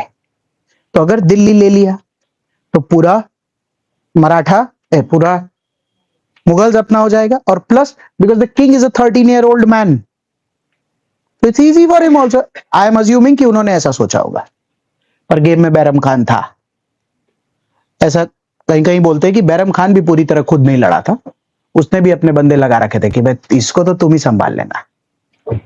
तो कैसा है कि हेमू इधर के जो ये बैटल्स अगल बगल के जीता था, तो ना एंशंट इंडिया में हम पढ़ते थे कि ये सब एरियाज जो भी जीत जाता था, तो वो लोग अपने आप को एक टाइटल देते थे, विक्रमादित्य। तो एक्चुअली में इस बंदे का जो नाम था, इस बंदे का नाम हेमचंद्र था। बट क्योंकि ये वाला एरिया भी जीत गया था किसी किसी जगह पर, और हिस्टोरिकली इन एंशंट इंडिया ऐसा बोलते थे कि मालवा वगैरह एरिया जो जीत जाएगा उसको विक्रमादित्य का टाइटल मिलेगा, तो उसने खुद ही अपने आप के नाम के आगे विक्रमादित्य नाम का टाइटल लगा लिया था। तो इसीलिए इस बंदे का नाम विक्रमादित्य हेमचंद्र हो गया। और फिर विक्रमादित्य हेमचंद्र ने सोचा कि अपने अकबर को हटा के दिल्ली ले लेते। आई एम अज्यूमिंग, ये तो खाली स्टोरी बना रहा हूं मजाक में, कि मैंने हेमू को पूछा होगा कि हेमू ये क्यों कर रहा है, तो उसने लगा क्यों, हमारे राजा शेरशाह सूरी, क्योंकि ये भी सूर डायनेस्टी का है, तो क्यों, उन्होंने भी तो मुगल के राजा को हटा दिया था, तो हुमायूं हट सकता है, तो मैं भी अकबर हटा दूंगा। अकबर हटाने गया होगा, बैरम खान मिला होगा, बैरम खान ने उसको बोला होगा कि पाशा तो बैठे आराम से, तुम हमसे ही बात कर लो। और फिर सेकेंड बैटल ऑफ पानीपत हुआ। ऐसा और कहीं पर किसी का कैरेक्टराइजेशन या स्केचिंग किसी की इच्छा हो, या इसकी अभी बात बाकी है, जब बात ही नहीं हुई। गणेश चतुर्थी गई ना अभी, इसलिए लोग बेटा गणेश चतुर्थी रोल न करे। दैट इज, यस, ओ शिवाजी। तो मॉडर्न इंडिया स्टार्ट कर, यस। थॉमस रोग कौन थे? ही was a person of the East India Company who wanted to trade within the Indian borders and wanted to have factories and godowns in the Mughal areas. सूरत है। Hmm. In the Mughal areas. So, अगर उनको permission मिल जाता, मिला ही है, तो वो, मैंने नहीं बोला कि ये कोस्टल एरिया से थोड़ा थोड़ा अंदर आ जाएंगे। तो वेन जब मैं ब्रिटिश को एक दिन लाऊंगा, आज तो अभी आज कल परसों तरसों रोज खाली इंडियन राजा चलेंगे जब तक भी ये खत्म नहीं हो जाता है। तो जब ब्रिटिश को लेकर आऊंगा तो गेम थॉमस रो से नहीं शुरू होगा, उनके भी पहले से होगा। बस तुम ये याद रखना कि जहांगीर ने गेम में हाँ बोल दिया था, खाली फैक्चुअली बात कर रहा हूं। British came to India in 1600, William Hawkins. Captain William Hawkins, 1600 they came to India. Within 8 years of their time span they realized कि कोई मतलब नहीं है इधर इधर इधर बैठने का, डायरेक्ट राजा से बात करो और छाती में बैठना शुरू करो। तो जब जहांगीर ने उनको हाँ बोल दिया, तो उसके बाद उन्होंने आगरा में फैक्ट्री बनाई, अहमदाबाद में भी फैक्ट्री बनाई, और जो कोस्टल एरियाज है, ये सूरत, बॉम्बे, गोवा, ये सब तो ऑब्वियस है, वो तो बनेगा ही बनेगा। So they started moving inwards. I'll be plotting that story for sure. और कौन?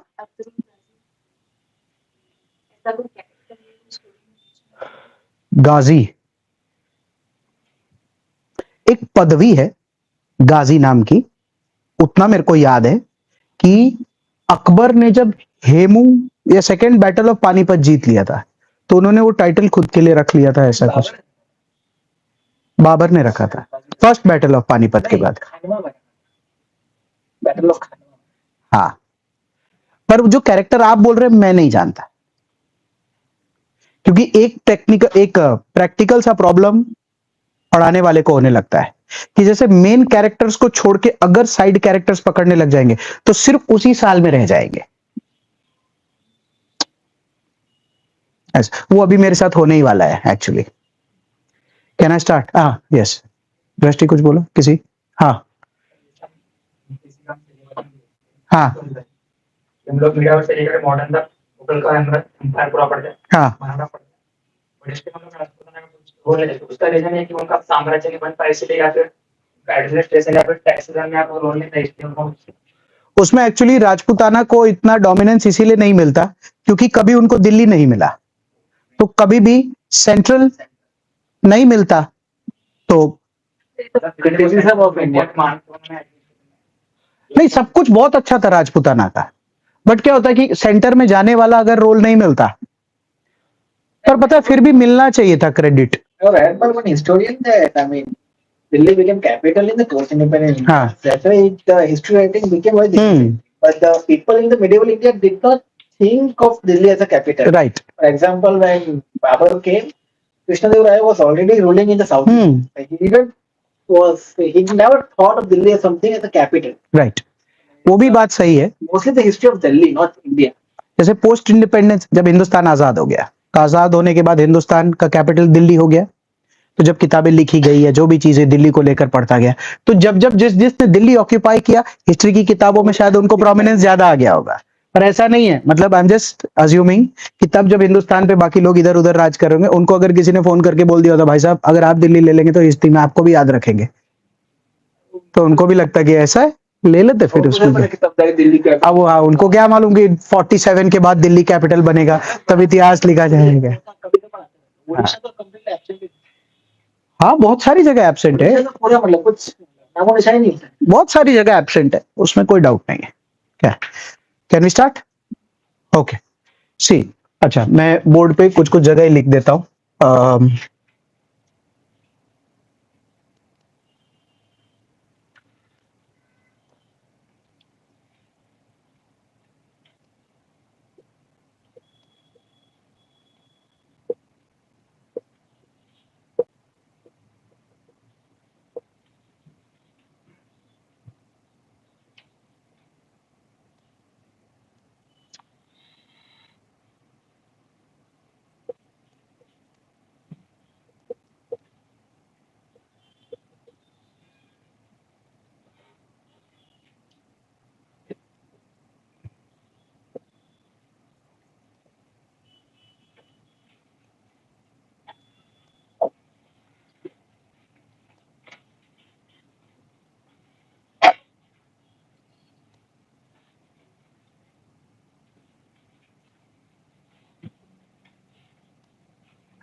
ओके, द प्लान प्लान में ऐसा है कि एक राजा लूंगा, वो राजा जब से राजा से लेकर उनका स्वर्गवास या उनका राजा से हटने तक, वो हिंदुस्तान में जहां भी जिस भी किसी के साथ किसी भी प्रकार का कोई काम, बात, दखल अंदाजी या कुछ भी करेंगे, मैं वो स्टोरी पे बात करूंगा।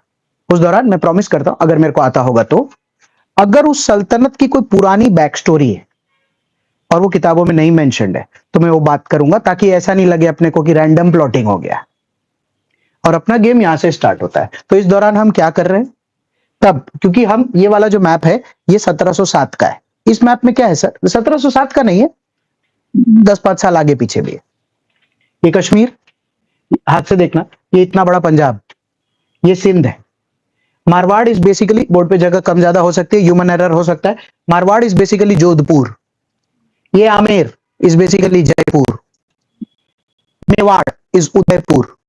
This is Gujarat. This is Maratha. This is Hyderabad. ये कुछ दिन के लिए कर्नाटक रहेगा और उसके बाद मैं इसको मैसूर कर दूंगा. Rohilla, Awadh is Lucknow region. Bundela is basically Bundelkhand, Jhansi, अभी बुंदेला है, ये बंगाल है. कहीं कहीं पर मेरे को कैरेक्टर्स की जरूरत पड़ती रहेगी. अभी आप क्या करा रहे हो सर? मैं बोर्ड पे उन बंदों की बात बहादुर शाह रिलेटेड करता जाऊंगा जहां पर बहादुर शाह 1707 से 1712 तक किसी भी जगह पर कोई काम बात छेड़खानी किया होगा तो. डन. मैं यहां लिख रहा हूं कि इसका लेना देना मारवाड़ से था. इसने आमेर में भी किसी प्रकार की दखल अंदाजी की है, इन्होंने पंजाब में भी की है और मराठा में भी की है और बुंदेला में भी की है.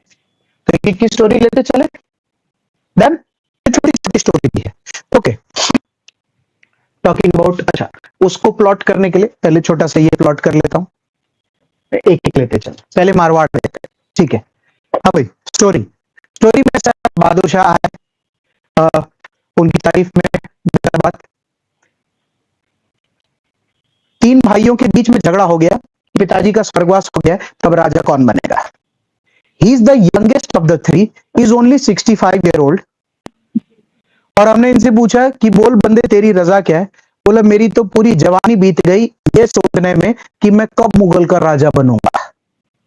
65 का तो मैं हो गया. तो हमने कहा कि तुम्हारे बारे में कुछ बताओ. उसने बोला कि सर क्योंकि मेरे पिताजी औरंगजेब है और मेरे दादा शाहजहां, तो सर हम लोगों की पढ़ाई बहुत अच्छी हुई. The book mentions that he is a very learned guy, very dignified. Aurangzeb को लेकर बोलते हैं दैट उनका डिस्ट्रक्शन ऑफ टेम्पल्स की तरह था, बट इनका डिस्ट्रक्शन ऑफ टेम्पल्स की तरह कुछ भी नहीं है. And most importantly it is said that he was extremely tolerant towards the Hindu chiefs. का मतलब है कि अगर इस बोर्ड पे देखना, अगर यहाँ पर कोई हिंदू चीफ बैठा है, यहाँ पर बैठा है, यहाँ पर बैठा है, उनको किसी प्रकार की कोई दिक्कत नहीं. हमने कहा अच्छी बात है साहब, क्या करना है? उनको एक प्रॉब्लम इस बात का था कि उनको ये समझ आने लग गया था कि अपना रजवाड़ा खतरे में. तो अपना अगर रजवाड़ा खतरे में है तो इसका मतलब कोई तो ऐसा रजवाड़ा होगा ना आसपास में जिसको दिल्ली चाहिए होगा. तो उन्होंने फोन पे पता किया, तो किसी ने उनको बोला कि ऐसा हो सकता है साहब कि मारवाड़ का राजा, जोधपुर का बंदा, वो हिंदुस्तान का राजा बनना चाहता हो. तब मारवाड़ का राजा अजीत सिंह हुआ करता था. अजीत सिंह को जोधपुर फोन किया. अजीत सुनने में आएगी तो मुगल नहीं था, इस जन्म में नहीं. वो एरिया उन्होंने मुगल के अंडर ले लिया. सही है. उस टाइम पीरियड में जब वो आमेर में आए, आमेर जयपुर है. आमेर को तो वैसे भी हमेशा इस बात का बहुत ही एस्पिरेशन रहता था कि राजपूताना को दिल्ली मिलना ही चाहिए. तब आमेर का एक राजा था जय सिंह. तो जय सिंह की नजर दिल्ली पे थी, ये सही है. पर जय सिंह का एक सगा भाई था विजय सिंह. विजय सिंह को जेलसी बहुत ज्यादा थी जय सिंह से. और विजय को यह मालूम था कि जब तक जय भाई है तब तक मेरा नंबर लगना मुश्किल है. बहादुर शाह को यह पता था कि जय सिंह की नजर तख्त पे है. तो उसने विजय से पूछा, विजय अगर तुझे आमेर का राजा बना दो तो कभी दिल्ली के सपने देखेगा? बोले भाई साहब इस जन्म में नहीं देखूंगा. इंटरफेयर कर आमेर में जय सिंह को हटा के विजय सिंह को आमेर का राजा बना दिया. ध्यान से देखते जाना. तो इस जगह पर स्टेबिलिटी आ गई मुगल को आमेर में स्टेबिलिटी आ गई. और फिलहाल आमेर का राजा जो चल रहा है वो जय नहीं है, विजय है. सही है. जय सिंह कहां है सर? जय सिंह जेल में भी आ जाएगा 5 साल में बाहर. फिर हमने पूछा पंजाब की एक डिसेंट बैक स्टोरी है. बैक स्टोरी शुरू हुई है 15th सेंचुरी से, 200-250 साल पुरानी. एक दिन में पूरा पढ़ाऊंगा, आज बात नहीं कर सकता. किसी जमाने में जब मुगलाई सल्तनत इधर बैठ रही थी और ये सारे जितने हैं, ये जब नॉर्थ वेस्ट पंजाब से आया करते थे। तो जब वो पंजाब से गुजरते थे तो पंजाब के बीच का हाईवे है ना, कोई रगड़ के चला जाता था, कोई स्टेबिलिटी नहीं, कोई काम बात नहीं, जाए तो कुटाई आए तो कुटाई। पंजाब यार ये व्हाट द हेल मैन। इसी वजह से 15th सेंचुरी में सिखिज्म नाम का एक धर्म स्थापित हुआ, बराबर। उस धर्म का अपना वजूद था, 5 कप ये चलता था, इस कड़ा, अच्छा कड़ा पान, इस पर ये चलता था। इस दिन अच्छे से पढ़ाना है, आज तो दिन नहीं है। तो ऐसा 100 साल है। उसमें सिस्टम क्या होता था, अगला गुरु, दूसरा गुरु, तीसरा गुरु, चौथा गुरु और गुरु सिस्टम। ऐसा था कि औरंगजेब जब जिंदा था तो औरंगजेब ने, सुन ध्यान से, औरंगजेब ने, यहां देख रहा हूं,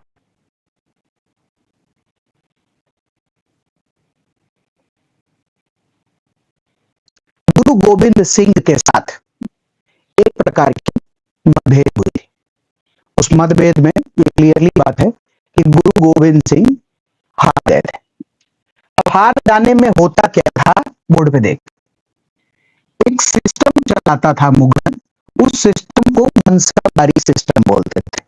system soon low please. System में क्या होता था, मैं औरंगजेब और यहाँ पर गुरु गोविंद सिंह, हमने गुरु गोविंद सिंह से बोला लड़ना है साहब, लड़ लेते, चोरी आप हार गए। आज के बाद आप मुगलों के मनसब, मतलब क्या, मतलब आपको अगर कोई भी पूछे कि ये पंजाब का एरिया किसके अंदर है, तो आपको बोलना है कि ये एरिया मुगलाई है, और तुम मेरी तरफ से पगार पे इस एरिया को संभालो।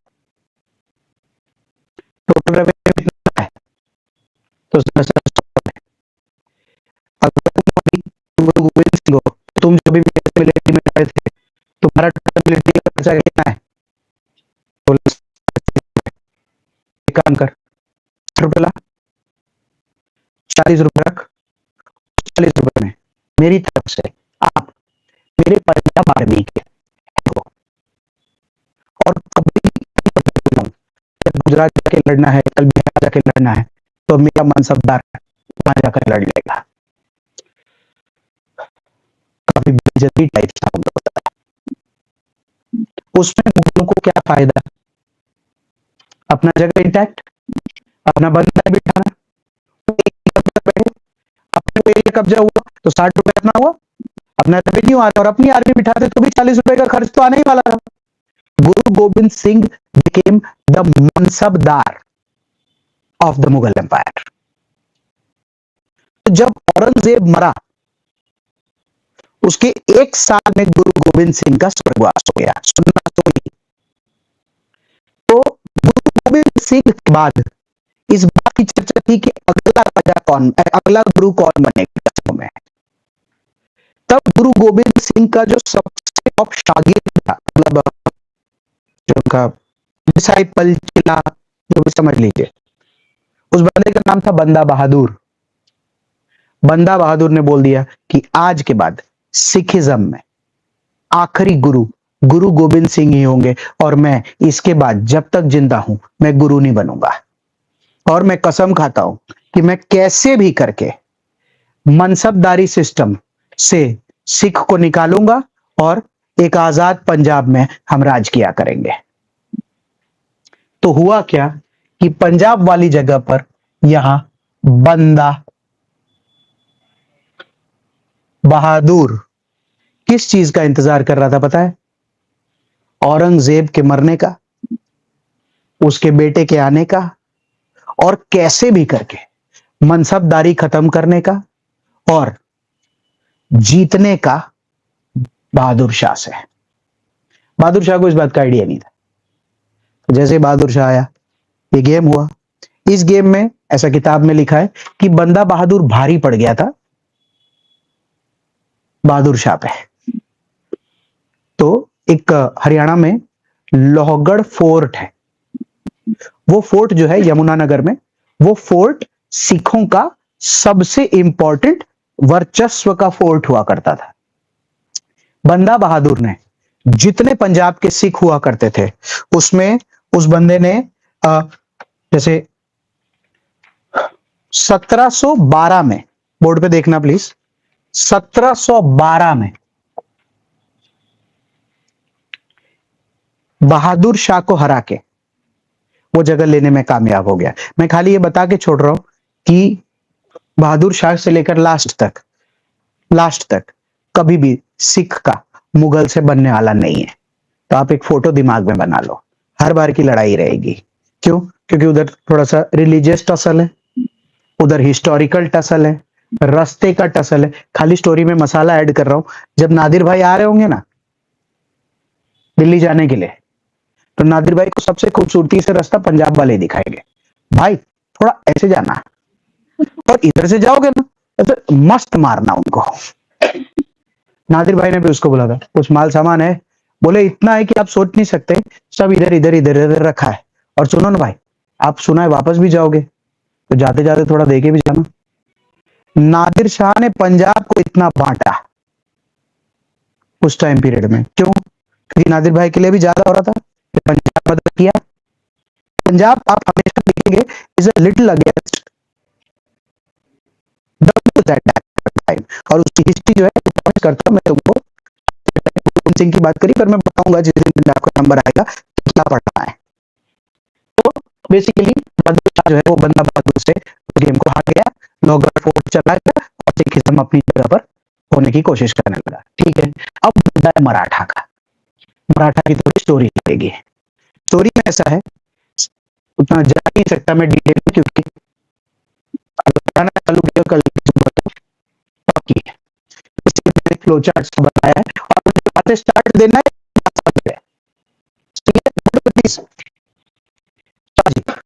said to be the first Chhatrapati.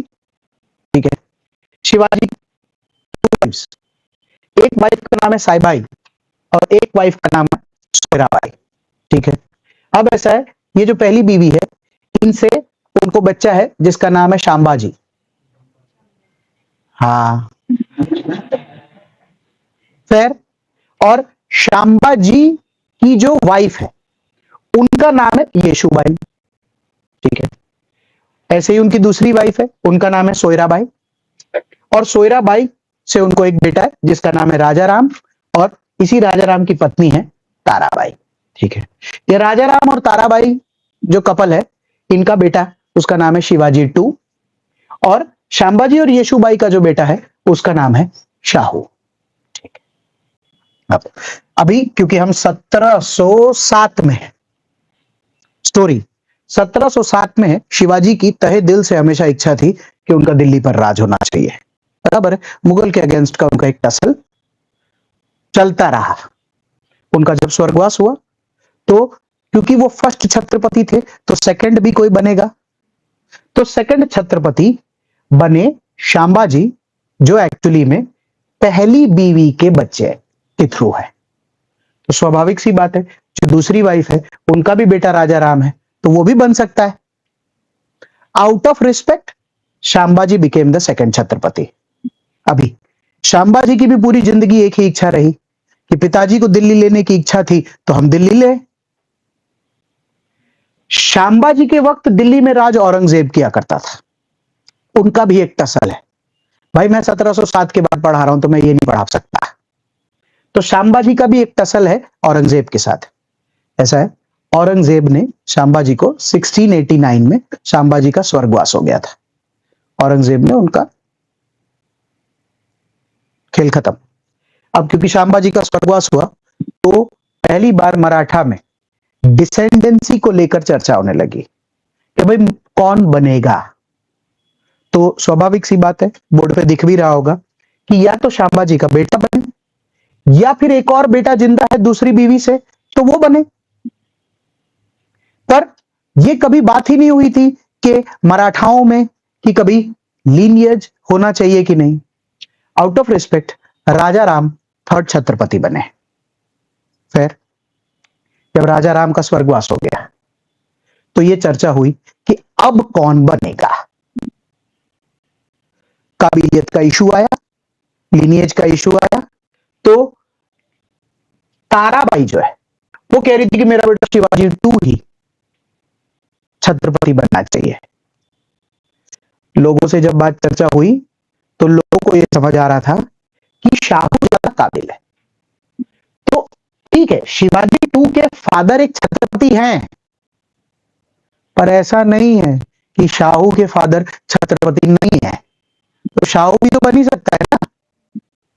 तो जब शाहू को लेकर बात होने लग गई तो अगला जो छत्रपति है वो शाहू बन गए। बोर्ड पे देखते रहना। जब अगला छत्रपति शाहू बन गए तो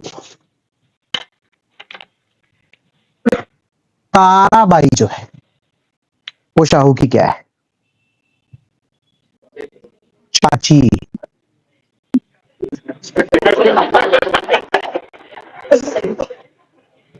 दिख ही रहा है यार।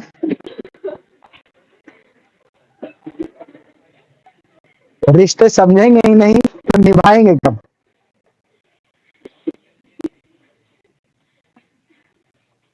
Coming back. सो हमने ताराबाई से पूछा कि તમને શું प्रॉब्लम है? मारो छोकरो क्या नहीं। हमने शाहू से पूछा कि शाहू तुम्हारा क्या मानना है? बोले भाई ऐसा है, सिंपल सी बात है, मेरे पिताजी भी छत्रपति थे और वो तो मेरे पिताजी ने राजा राम जी को दिया, नहीं देते तो मैं इनके पहले ही बन जाना चाहिए था। अब जो भी टसल है, I am not going into that. Basically इस बात की उतर होने लगी। हमने पूछा Shahu keeping that aside what's the plan? Shahu ने बोला, मैं जा रहा हूँ औरंगजेब को मारने। तू तो क्या यार, उसने मेरे पापा को मारा, मैं जाऊंगा। और हमारे दादा कहा करते थे जब हमें दिल्ली लेना है तो हम दिल्ली लेके रहेंगे। हमने कहा कोई टैक्टिक्स प्लान कुछ? अब हुआ क्या, जो वाकई में दिल्ली चले गए लड़ने के लिए। औरंगजेब ने देखा, बोला अरे अभी तो तुम्हारे पिताजी को मारा था, इसको अंदर ले लो। You won't believe, Shahu was arrested, his mother was also arrested। किताबों में ऐसा लिखा है कि बहुत ही रिस्पेक्ट के साथ येशुभाई और शाहू को औरंगजेब ने जेल में रखा था। तो हुआ क्या था कि चौथा छत्रपति ऑन पेपर तो शाहू था, पर बनते ही जेल चला गया। ताराबाई तो महाराष्ट्र में थी ना। ताराबाई क्या करती, मार्केट में अनाउंस कर दिया शिवाजी तो ही छत्रपति है। अब लोग में चर्चा कर रहे होंगे कि ऑलरेडी छत्रपति जिंदा है, दूसरा छत्रपति थोड़ी हो सकता है। तो लोगों में लेना देना है नहीं, छत्रपति तो यही रहेगा। अभी ऐसा है, दो जगह है महाराष्ट्र में, एक जगह है कोल्हापुर और एक जगह है सतारा। तो खाली लिख रहा हूं कि शाहू सतारा बैठा करते थे और ताराबाई जो है वो कोल्हापुर बैठा करती थी। अब आप सोचो, शाहू 1689 या 1690 में जेल चले गए थे। 17 साल तक वो जेल में ही रहे और जब औरंगजेब मरा तो बहुत ही मोहब्बत के साथ बहुत ही मोहब्बत के साथ उनकी मदर येशुबाई और शाहू को रिहा करके वापस से मराठा सल्तनत में भेज दिया गया। और जब शाहू मराठा सल्तनत में पहुंचे तो उन्होंने बोला कि आई एम द छत्रपति। तो वहां ताराबाई बैठी थी। ताराबाई ने बोला कि ऐसा नहीं बेटा, शिवाजी 2 है। तो बोले कि पर चाची मैं खुद जिंदा हूं, मैं वापस आ गया हूं। तो बोले तुम तो 17-18 साल जेल में रहे ना, तुमको क्या मालूम मराठाओं में क्या हो रहा है। तब लेकिन शाहू ये डील करके आया था बहादुर शाह से कि दोस्त सुन, रिहा तो कर रहा है, तेरे पिताजी ने मुझे कब्जा किया था, तो उनके स्वर्गवास के बाद तू मुझे रिहा कर रहा है, I respect that, but when I go back I want the Maratha सल्तनत ना। तब मराठा सल्तनत में 2 कॉन्सेप्ट हुआ करता था। एक कॉन्सेप्ट का नाम है, मैं यहां बोर्ड पे लिख रहा हूं, एक कॉन्सेप्ट का नाम है चौथ और एक कॉन्सेप्ट का नाम है सरदेशमुखी। देखना प्लीज, चौथ का मतलब ही एक चौथाई होता है, तो एक चौथाई का मतलब ही 25% होता है, का मतलब ही 1/4 होता है। तो तब क्या हुआ करता था, महाराष्ट्र में जितना भी लैंड अवेलेबल हुआ करता था, उस लैंड में सपोज कीजिए आपके पास 1 बीघा लैंड है, तो उस 1 बीघा लैंड में 1/4 ऑफ द लैंड रेवेन्यू जो भी होगा उसका, वो आपको मराठा में जमा करना पड़ता था। सुनना ध्यान से। तो जब, सुनना ध्यान से, जब औरंगजेब ने ये वाली जगह ले ली थी, क्योंकि संभाजी को मारा और अगर शाहू को कब्जा कर लिया तो टेक्निकली मराठाओं का जितना भी रेवेन्यू है वो तो औरंगजेब या मुगल सल्तनत को जाएगा ना। तो तब चौथ और सरदेशमुखी मुगलाई लोग कलेक्ट किया करते थे। तो शाहू ने जाते जाते बोला, भाई 2 में से 1 पेमेंट तो रिलीज कर, तो मैं कुछ चलाऊं। तो तब एक्चुअली में वो पूरा मुगल नहीं जाया करता था, मुगल लोगों का ये वाला एरिया हुआ करता था। तो कैसा होता था कि ये वसूली करके फिर हिसाब कर लेते थे लोग आपस में।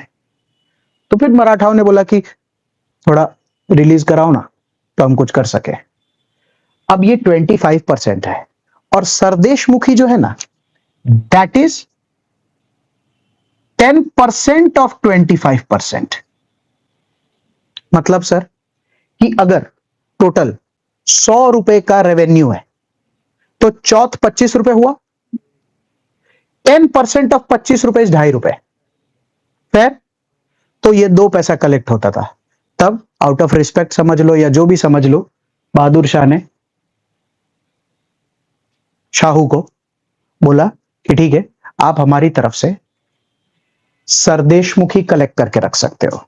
ये जो देशमुख सरनेम है ना, ये वही लीनिएज का है।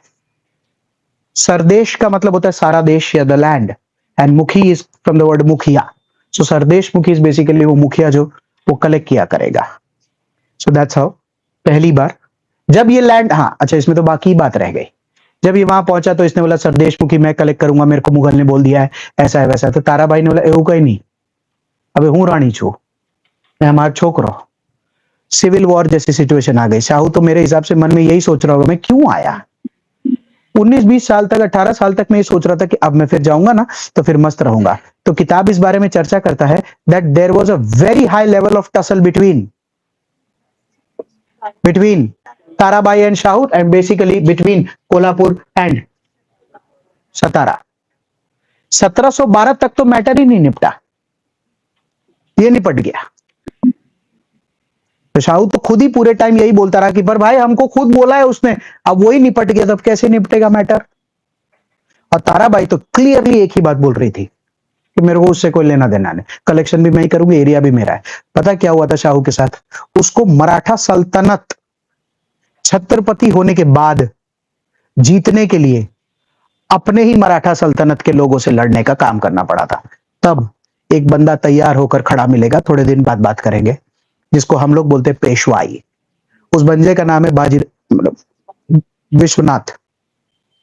वो जब खड़ा होगा, they are basically the Maratha warriors who are fighters.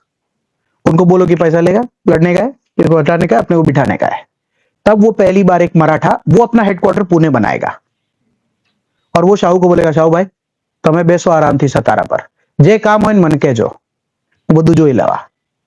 तब विश्वनाथ पहला मराठा वॉरियर है जिसको पेशवा मुख्य प्रधान बनाकर एक ही बात बोलेगा शाहू मेरे को कोई लेना देना नहीं, मेरे को मराठा चाहिए। विश्वनाथ पूरा ला कर देगा। विश्वनाथ, लेकिन खाली ये तो मैं स्टोरी बाद में प्लॉट करूंगा ही करूंगा। विश्वनाथ क्या है 1712-13 में आएगा, 7 साल में ही मर जाएगा। तो शाहू की नजर के सामने विश्वनाथ का स्वर्गवास हो गया। तब ये चर्चा होगी कि ओ शिट, अब भी तो पूरा मराठा सल्तनत बनना ही चालू हुआ था, अभी ताराबाई को संभाला था, शिवाजी 2 को संभाला था, अब मराठा में दूसरा कौन वॉरियर तैयार होगा, बाजीराव। विश्वनाथ का बेटा वो अश्योरिटी देगा कि तुम्हें टेंशन नहीं लेता साहू भाई। बाजीराव विश्वनाथ का बेटा है कि बोले आपके में भी लीनिएज है ना, हमारे में भी लीनिएज हो सकती है, किस पे संदेह नहीं करते। बाजीराव की तलवार भूल गए, रणवीर सिंह का कितना फेमस सा डायलॉग है, किसकी संदेह नहीं करते, he will take the game forward. But as of now Maratha को लेकर बात हो गई। बोर्ड पे ध्यान से देखना, Marwar is with Mughals, Amer is with Vijay Singh, Punjab is with Banda Bahadur, Maratha is with the Marathas and Bundela. ऐसा है कि ये आजीवन मुगल के साथ है, इनको कभी भी थोड़ी सी सब एकदम आपके साथ है। तो बुंदेल की तरफ से कोई भी दिक्कत नहीं आई थी, पंजाब चला गया, सब चला गया।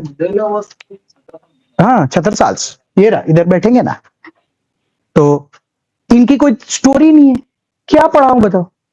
हाँ बैठ गए, ये हाँ है, हाँ है, पर क्योंकि बुक में लिखा है तो बात करना चाहिए कि कल क्लास में आके कोई ये नहीं पूछ ले कि सर वो ये कैरेक्टर क्या है, तो छोटे बड़े कैरेक्टर की चर्चा तो करनी पड़ेगी। Role in the Maratha conquest of the central India. हाँ, यही वो बुंदेला है, जब रणवीर सिंह जाएगा वही देखी मैंने,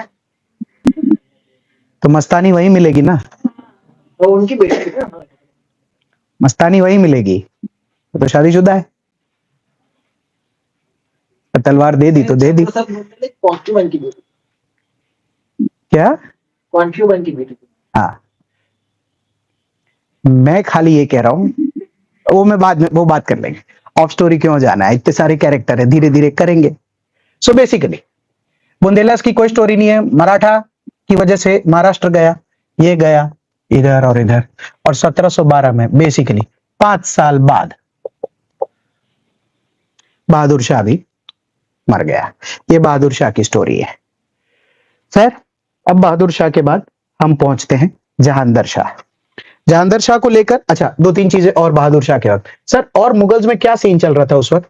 मुगल्स में 2-3 चीजें थी, जैसे एक जागीरदारी सिस्टम है, जागीरदारी सिस्टम में बेसिकली फ्यूडलिज्म का कॉन्सेप्ट है, तू वो वाला एरिया संभाल, तू वो वाला एरिया संभाल, वो वाला एरिया संभाल। ऐसा किताब में लिखा है कि बहादुर शाह इतना एबल नोबल नहीं था, तो इसीलिए धीरे धीरे जागीरदारी सिस्टम देने लगेगा। वो हिंदी में जो वाक्य चलता है, ये तुम्हारे बाप की जागीर नहीं है, बेसिक मतलब यही है कि अगर दे दिया तो तू संभाल अपने हिसाब से, उसमें तुम कुछ भी कर सकते हो, इसीलिए शायद ये वाक्य का इस्तेमाल होता है। तो जागीरदारी सिस्टम एस्टैब्लिश हो गया, धीरे धीरे सब जगह देने लगे। सिविल वॉर हो गया था, क्यों? क्योंकि कोई ये बर्दाश्त नहीं कर पा रहा था कि औरंगजेब के बाद एक उनके मुकाबले लेस केपेबल आदमी मुगल सल्तनत को चला रहा है। थोड़ा इस बात की भी चर्चा थी कि with in 5 years 2 Raja change, 50 years तक कोई भी राजा चेंज नहीं, तो वो एक गलत इंप्रेशन उस टाइम पीरियड में पड़ रहा था। But nevertheless he died 1712। किताब ये लिखता है कि जब इस बात की चर्चा थी ना कि अब राजा कौन बनेगा, गाइस जहांदर शाह को किताब ज्यादा इज्जत नहीं देता। इज्जत किसको देते मालूम? जुल्फिकार खान को।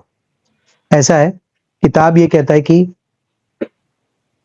पहली बार ऐसा होने लग गया था कि किंग के इर्द गिर्द के नोबल्स इस लालच में होने लग गए थे कि अब लगता है अपना नंबर आ गया है, कि अब मुगल सल्तनत में लीनिएज ना भी देखने मिले।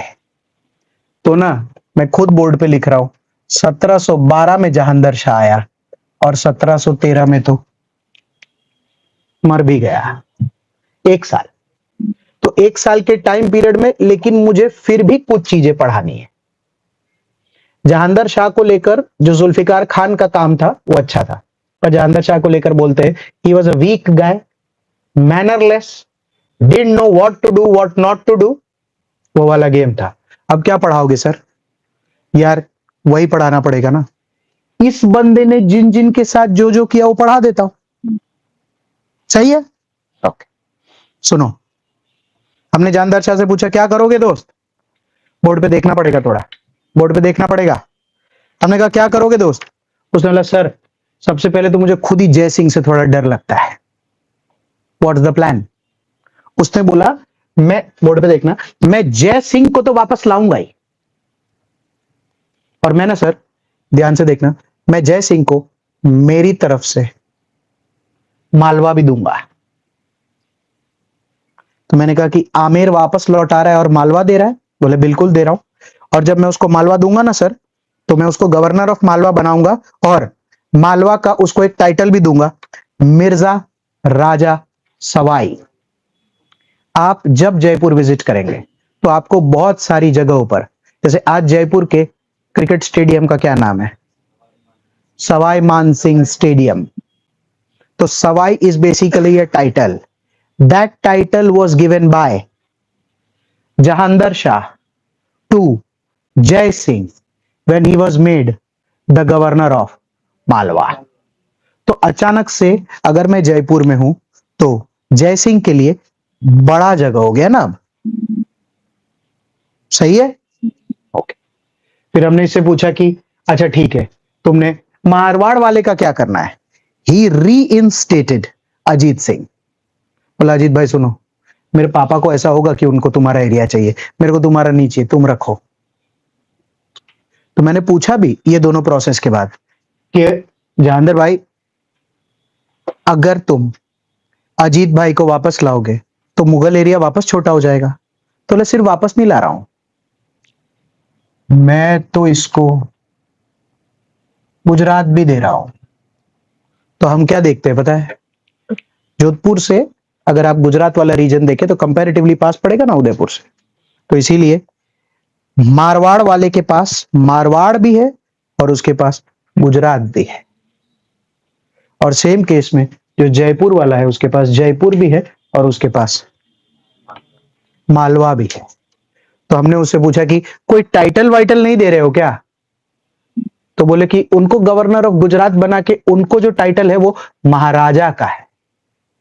तो इसीलिए जब ऐसे ही पूछ रहा हूं, बड़ौदा की यूनिवर्सिटी का क्या नाम है? महाराजा सयाजी राव. क्योंकि बाद में जब मराठा गुजरात लेंगे ना, तो जो भी राजा तब बड़ौदा आएगा तो वो अपने नाम के आगे टाइटल महाराजा ही लगाएगा, क्योंकि वही महाराजा का टाइटल जहांदर शाह ने ही दिया था.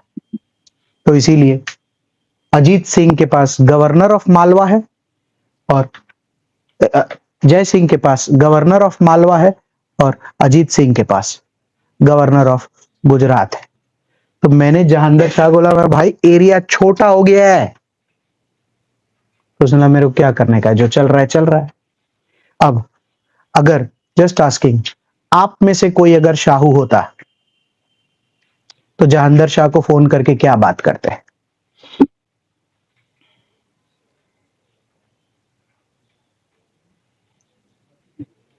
चौथ भी दे दे, चौथ भी दे दे. क्यों? क्योंकि बहादुर शाह भी चला गया है. मैं तो तुम्हारे दादा को जानता हूं, इतने साल में दिल्ली रहा. अब तुम्हारा क्या लेना देना है? तुम खुद अपना इतना बड़ा एरिया इसको दे दिए, इतना बड़ा एरिया दे दिए. तुमको लगता है तुम मराठा संभाल सकते हो? मैं संभाल सकता हूं मेरा मराठा, और मैं अब तेरे को नहीं लेने दूंगा. तू क्या लेगा? तो फिर शाहू से जब चर्चा हुई तो एक बात पे चर्चा हुई कि सुनो, चौथ और सरदेश मुखी दोनों मराठाओं में शाहू कलेक्ट कर सकता है, कोई प्रॉब्लम नहीं है. बट एक छोटा क्राइटेरिया है. क्राइटेरिया ये है कि कलेक्शन का टोटल काम मुगल किया करेगा और कलेक्ट होने के बाद पूरा पैसा मराठा को देंगे, ताकि जनता को यह लगे कि आज भी मराठा एरिया मुगलाई में. तुमको पैसे से मतलब है, हमको हमारे रुतबे से मतलब है. ऐसा ही चलेगा. तो शाहू को क्या दिक्कत थी? उसके तो वैसे भी एरिया टेरिटरी सिविल वॉर में था, so he wanted money. So at that point of time just saying कि उस वक्त वो डील करने कौन आया था. एक कैरेक्टर का खाली ये 2 मिनट का ही काम है. यहाँ पर एक बंदा बैठा करता था हैदराबाद. मैं नहीं बोला कि सब कलेक्ट कर करके दिया करता था. तब एक बंदा बैठा करता था यहाँ पर, दाऊद खान पन्नी करके. अब ये बंदा कौन है सर? अरे ये भी एक वो वजीर टाइप ही है, गवर्नर जो संभालता है.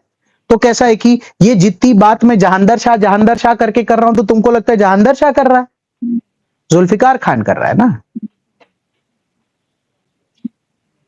तो जुल्फिकार खान का ही तो सबसे खास दोस्त हुआ करता था दाऊद खान पन्नी.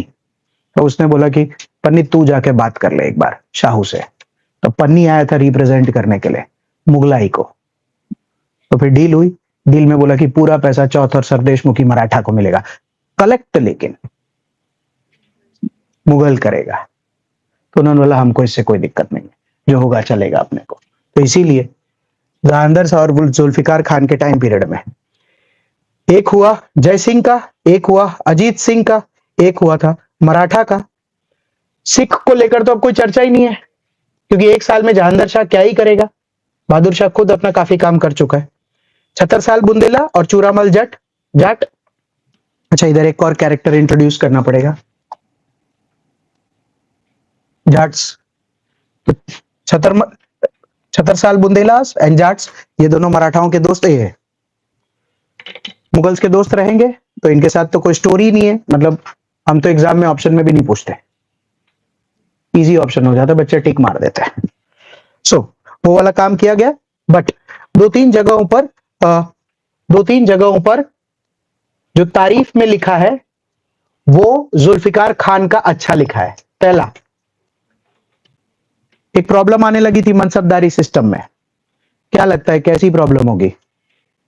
सुनो, जब मनसब को फोन करते थे, पता है औरंगजेब, तो टोटल कलेक्शन कितना है? बोलते थे 100 रुपए। आर्मी का खर्चा कितना है? बोलते 40। तो 60 रुपए जाता था ना मुगल को। धीरे धीरे क्या होने लगा पता है साहब? टोटल कलेक्शन 80 रुपया है, आर्मी को मेंटेन करने का खर्चा 85, 5 रुपया बकाया रहता है, मुगलाई से भेज दिया करो। जब कोई जा ही नहीं रहा है देखने करने, तो फिर इतना साहूकार बन के कौन मुगल में पैसा जमा कराएगा? और वो भी बहादुर शाह और जहांगीर शाह को, जिनको खुद ही नहीं पता है कि एग्जैक्टली करना क्या है। जुल्फिकार खान को सब पता चल रहा था। एक साल के अंदर अंदर, एक ही साल के टाइम पीरियड के लिए होता, उसने मनसबदारी सिस्टम में ऑफिशियल कोटा को काफी टाइट कर दिया। 100 रुपए का हिसाब, चलो सब जगह अपना अपना हिसाब करो। उससे ये हो गया कि एक साल के अंदर अंदर मुगल्स में रेवेन्यू बढ़ गया। That was good. सेकंड, जितनों को जागीरदारी सिस्टम दिया था, उसमें सब तुम्हारे बाप की जागीरदारी नहीं है कि सिस्टम पे चलने लगे, दे दिया तो सारे ये मान लिए कि अब हम यहाँ के राजा हैं। उनसे पूछो कि साहब, पर वो जागीरदारी का तो हिसाब देना पड़ता है ना, रेवेन्यू कलेक्ट करने के बाद आप भेजेंगे, कोई हिसाब नहीं है। तो जुल्फिकार खान ने बोला ऐसा नहीं होता है। मनसबदारी को भी टाइट किया, जागीरदारी सिस्टम को भी टाइट किया, और एक नया सिस्टम की बात की, इजारादारी सिस्टम। इजारादार का मतलब होता है फार्मर, बराबर है। अब फार्मर से अच्छा पैसा उठ के आया करता था गेम में।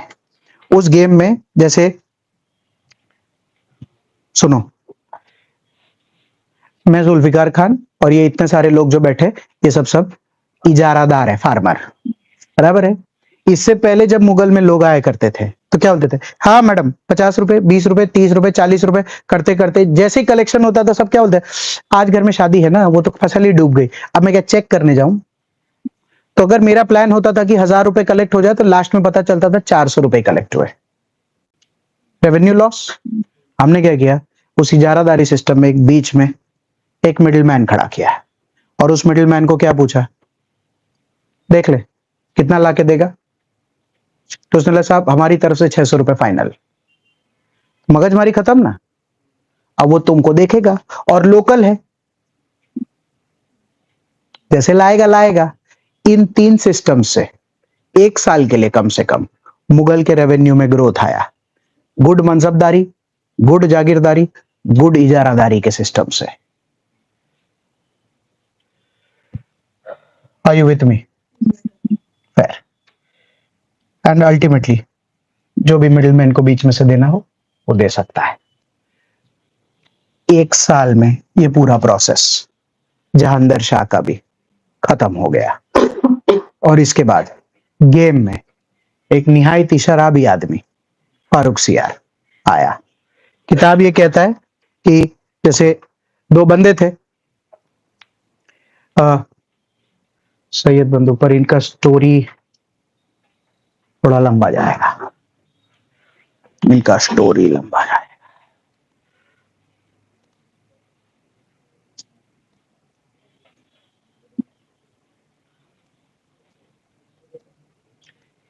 नेक्स्ट क्लास में देखते हैं। फर्स्ट डे के हिसाब से आई am assuming it's a little on the heavier side. From tomorrow onwards, the good part is you will not have this part of the board. It's only this part of the board. But अगर आज ये नई बात क्या होता तो random Bahadur Shah आता, कुछ कर रहा होता, नहीं कर रहा होता। Fair?